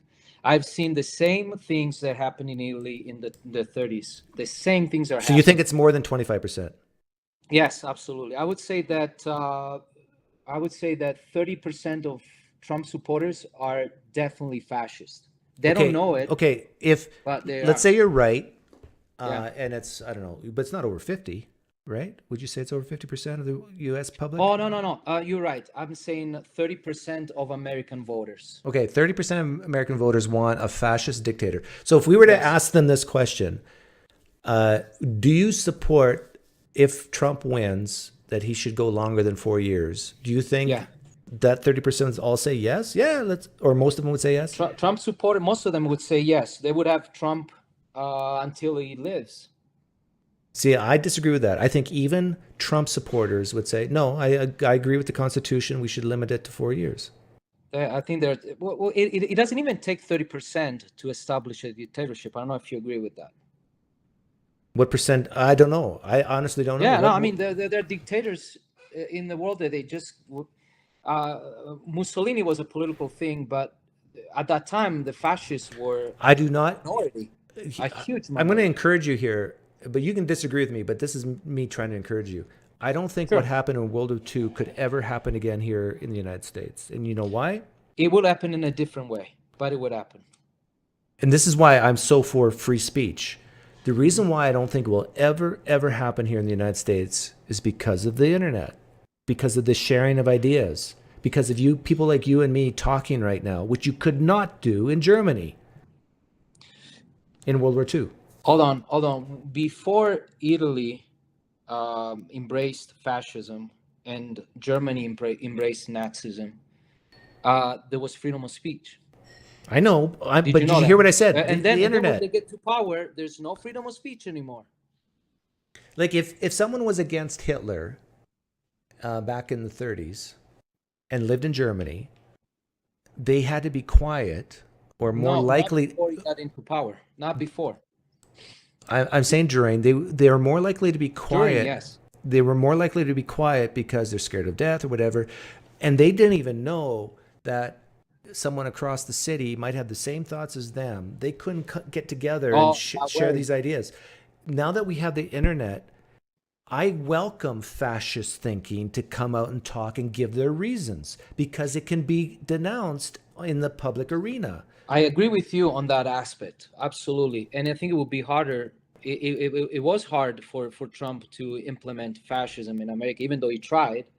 during January 6th, but I think it would definitely, because he tries anything to bring fascism in America, I would think that you shouldn't be you shouldn't vote for him. That's my suggestion for you. I think you should rethink your next vote. Biden is not the ideal candidate for Democrats, but I think it's less evil. Yeah, and I have, it's above zero, but I have almost zero fear of a fascist dictator taking over the United States in the next several decades. But look, I'll what be happened. dead if But it look does what happen. I'll be dead before it does. But look what happened on January 6th. They tried to overturn the democratic elections. Okay, yeah, you probably haven't heard me talk about January 6th, but I don't think I don't think January 6th was a big deal. Really? But hear me out, Francesco. Yeah. It was bad, but I think almost none of the guys there had a plan. True. There was, even if they were successful in quotes, and it's even not even clear what success looked like, Biden would still be president. It would just take a little longer. Do I think they actually seriously wanted to go lynch Mike Pence? No. That little thing they constructed would never have worked, even if they wanted it to work. Because we got video evidence of security guards walking in that guy with the horns. They could have arrested him right there. They didn't. They actually opened doors for him, let him go in. We have video evidence of this. Now, the violence, yes, bad. But compared to what we're seeing in France right now, not even close. Not even close. Yeah, France is pretty bad. The reason why people on the left think that January 6th is so horrible is because, number one, they hate Trump with a passion. Number two, they think, I'm going to steel man them, they think that this is a representation or a reality that could happen of what you're talking about, of fascism, of taking over the democratic process or whatever. And I'm saying these are a bunch of goofballs that represent a very small fraction of society who got caught up in a moment. Most of them were civil. There was a lot of people who listened to Trump, never even got close to the Capitol buildings that day. So there's more going on than Trump's influence of whatever, like, I don't know, hypnotizing them to follow his commands. And so you compare January 6th to any other major event in American history, like an election type event or whatever, it's not even on the map. It's not even close. So do you believe, though, that Trump instigated people to revolt and overturn the elections? It can be interpreted that Trump said things that caused people to react certain ways, yes. But Trump also said other things like go there peacefully. He did say that. After. And he did say he did say go home after. Like, it's all about timing, right? It's like, well, he didn't say it right away. He said it 2 hours later or whatever. Yeah, 2 hours later. When he realized that it didn't work, his plan didn't work, and so he was like, yeah, go on, be peaceful. Yeah. After 2 hours after he was pushed by his own people. But I honestly believe that the reason why you're more likely to say January 6th was one of the worst events in American history if you hate Trump. If you don't have this hate, you're not going to say that. Yeah, because you don't see the problem with that. It is a problem, but it's not a huge problem as someone who hates Trump would say. It's the first time that the American democratic system was put to test. No. In 1920, 1930s, there was people from, there were people who stormed the Capitol in the 20s or 30s and actually killed congressmen. Did you know that? Yeah. Yes. That was way worse than January 6th. Yeah. Yeah, I would say in modern day times, I thought we would be over. And there was another situation in the 30s, I believe, where the United States was close to becoming a dictatorship when a general was approached by some Nazis and trying to convince him to basically be the next Hitler. Like, it was portrayed in the movie, I forget the name of the movie. But this is something, a real event in history, which was way more serious than January 6th.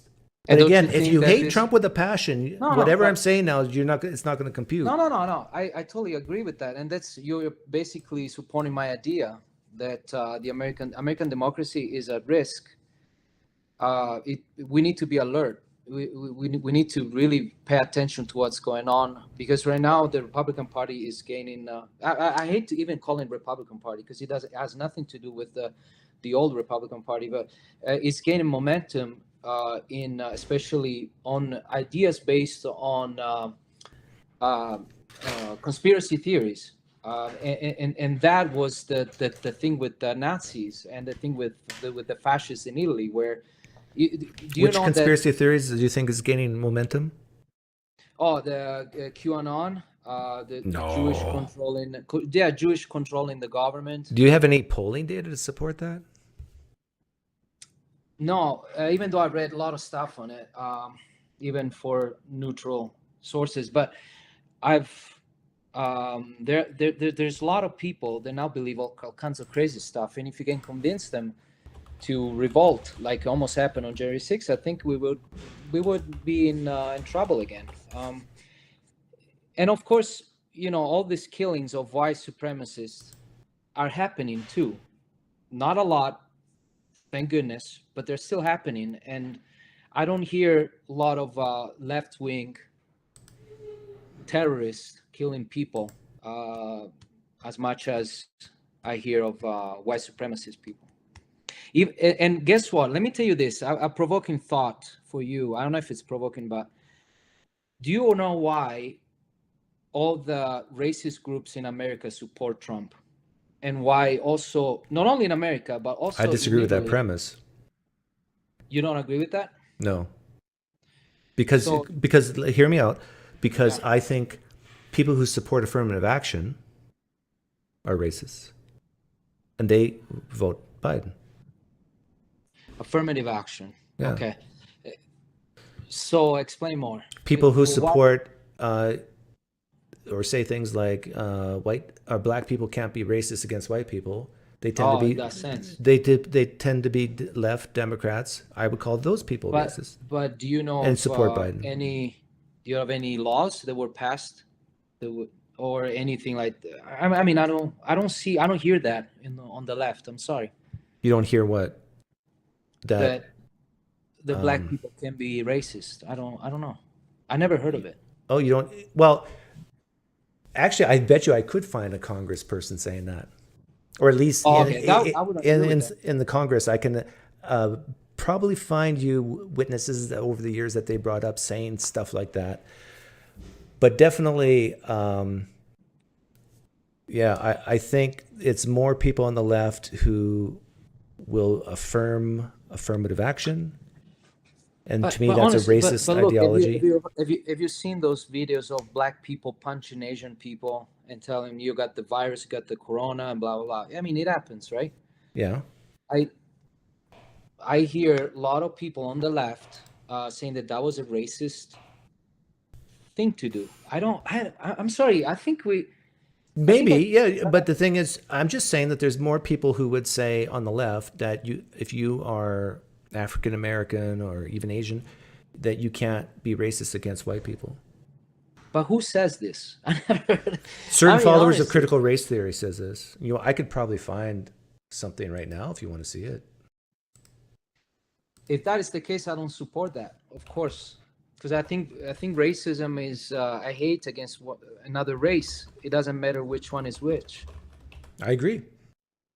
But there's a lot of people on the left who don't believe that because they some of them follow a certain type of critical race theory that says that because of the power structures, the systemic racism, only white people can be racist against people of color because they have the power. No, they're probably some idiots, because I follow a lot of people on YouTube leaning left, and they always denounce any sort of racism, especially against Asians during Corona.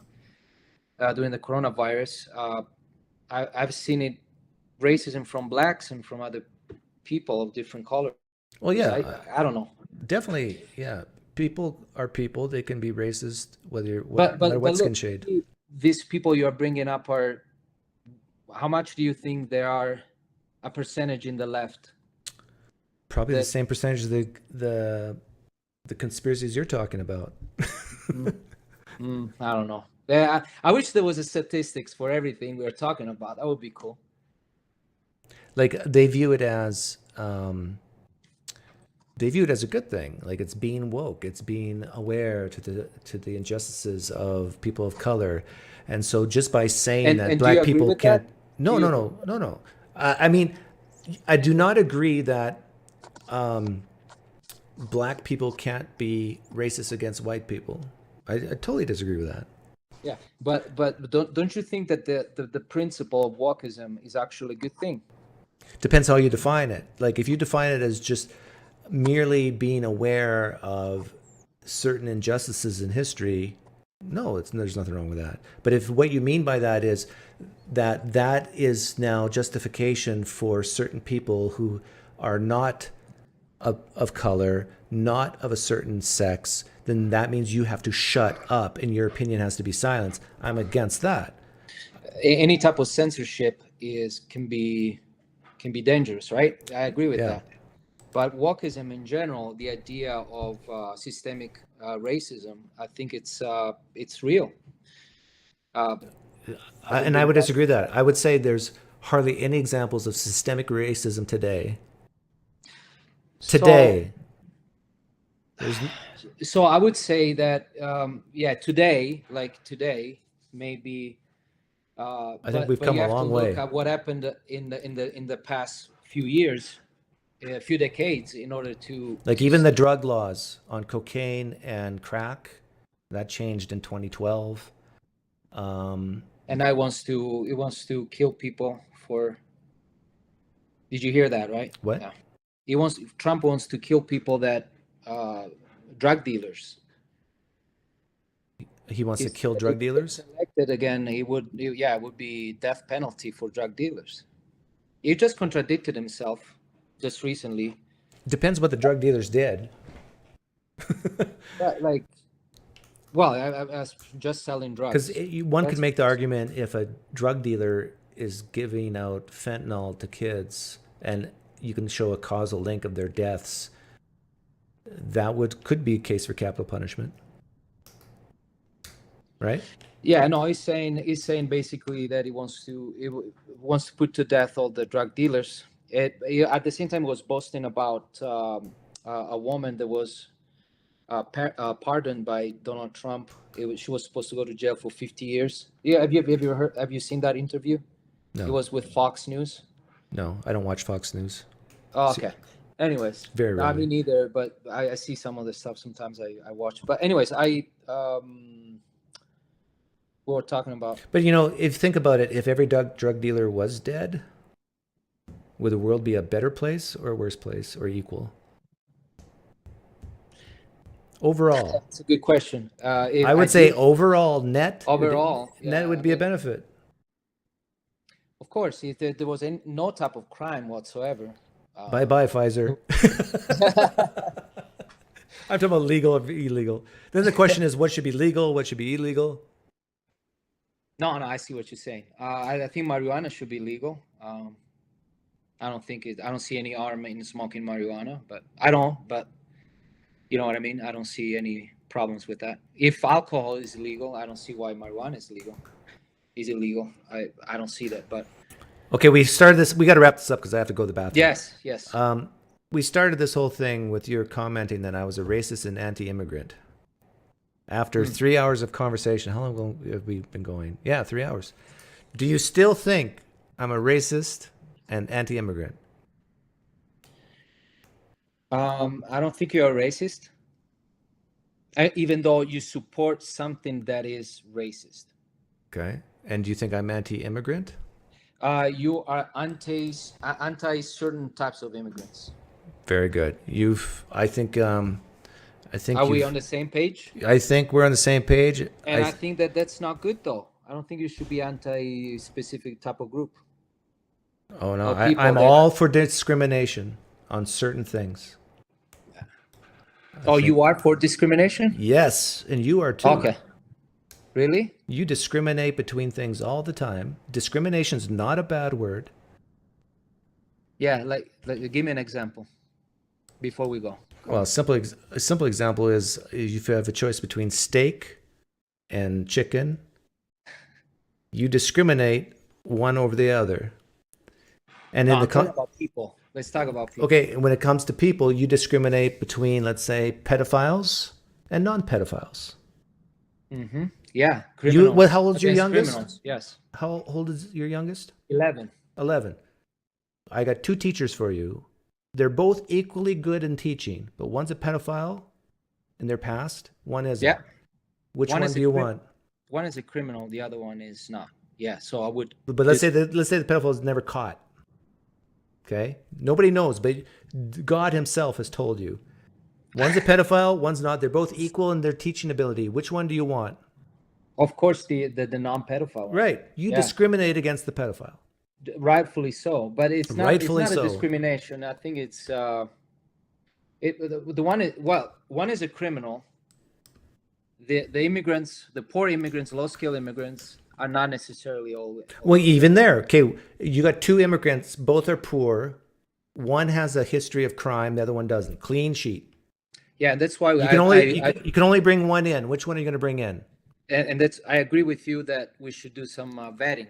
Right. So you discriminate against the poor one with a criminal past versus the poor immigrant without a criminal past. We discriminate all the time. It's not bad. So by here you're all the time. It can be bad. But you're discriminating people that we don't know if they're a danger to our society. Well, if we do vetting and they have a criminal past, some rich immigrant come in here and do terrible stuff, and you don't know. Like earlier, you said that when I asked you about would you immigrate 1 million rich people or 1 million poor people, you said 1 million poor people, right? Right now, as far as the economy and everything. Yeah, you discriminated against the rich people. I'm sorry? You discriminated against the rich people. No, because you put me to a sort of conundrum. I know, but in that conundrum, in that hypothetical, you discriminated against the rich people. You pushed me to. I had to make a choice. For me, they're all equal. And I don't feel sorry for poor people, even though I grew up poor. I don't feel sorry for myself. I don't feel sorry for other people. I think that in this country, I feel sorry for poor people. Huh? I feel sorry for poor people. I mean, there's things that some people want to do, like they want their kids to go to a better school, for example, and they can't afford either getting them there or the tuition or whatever because it's not public. Yeah. No, I support that. I'm saying that I'm not. My political ideas are not moved by feeling sorry for poor people.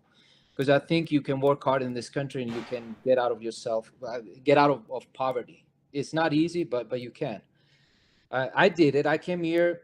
I wasn't rich when I came here, and now I'm good. I'm doing well. You've lived the American dream. I'm the embodiment of the American dream. I would say I like it. I like the American dream for the most part of it. I think there are a lot of things that should be fixed in this country, and that's why we need immigrants to. Germania in the live stream chat asks, "What's an example of bad discrimination?" In my opinion, bad discrimination. That's a good question, bad discrimination would be, I own a university, and I say, in order to get in this university, you have to have a GPA 3.8. Unless you're black, then it's only 3.2. That's an example of bad discrimination. That you discriminate based on skin shade. And fortunately, the Supreme Court just put that discrimination down. Amen. Hallelujah. Yeah. I don't know about that, but I have to do more reading about that. But so far, I think it's a great thing. I mean, my opinion right now, first impulse is not a good thing. But you know why I like this, Francesco? You in the comment section, it started out like we were like friction because you called me a racist and anti-immigrant. And now we've talked. Provocative, right? I had to be I have to grab your attention. I know. Yeah. Okay. Great. And it worked. It worked. But after 3 hours of conversation, we came together on many issues. We still have differences, and that's okay. No, and I really appreciate you having me on. Hopefully people didn't get too bored by this discussion, but I think if you and I ran the country, it'd be a better country. You think so? You would check. We would check and balance each other. You say, Doug, That's a great compliment. let those poor Italians in. I said, no, they're Italian. I don't like Italians. Their food sucks. We would have better food. Yeah, no, That's your for food doesn't suck. That's for sure. It's better than Mexican food. I agree, but I'm biased, you know. Yeah. Anyhow, thanks for coming on. Yes, thank you, man. I Take care. appreciate it. See ya.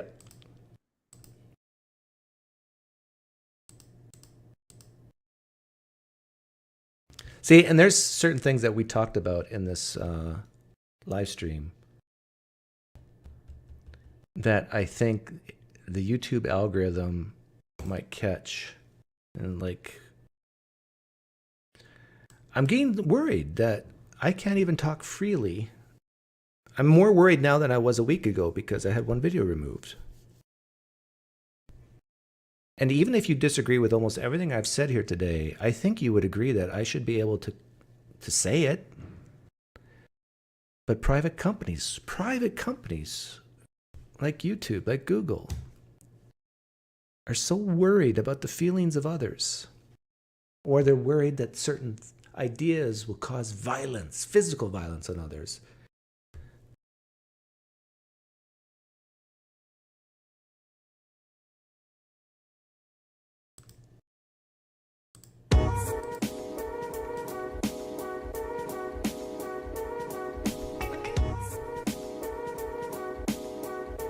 Bad discrimination is saying you can't mutilate children unless they're trying to make them conform to wrong sex stereotypes.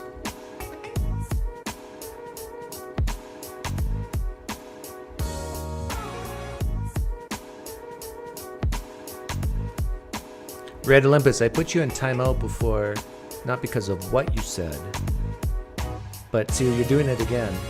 Let me teach you something. I don't know if you're a kid or what.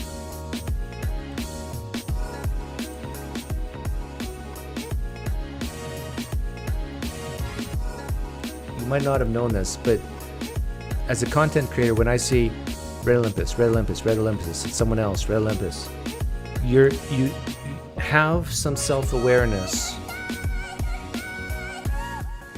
Have some self-awareness that you shouldn't be dominating the live stream chat. You understand? See ya, Jamie. I understand. YouTube can do what they want.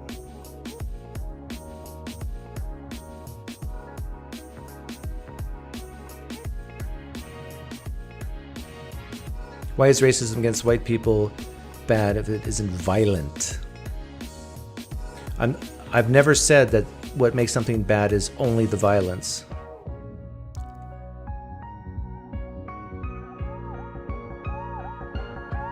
You do realize, Olympus, you have zero power here, and at any moment I can block and ban you from this channel. Do you want that? Do you want that? Because I can give you your desires. I'm like YouTube. YouTube can impose upon me certain things, and I can impose upon you certain things.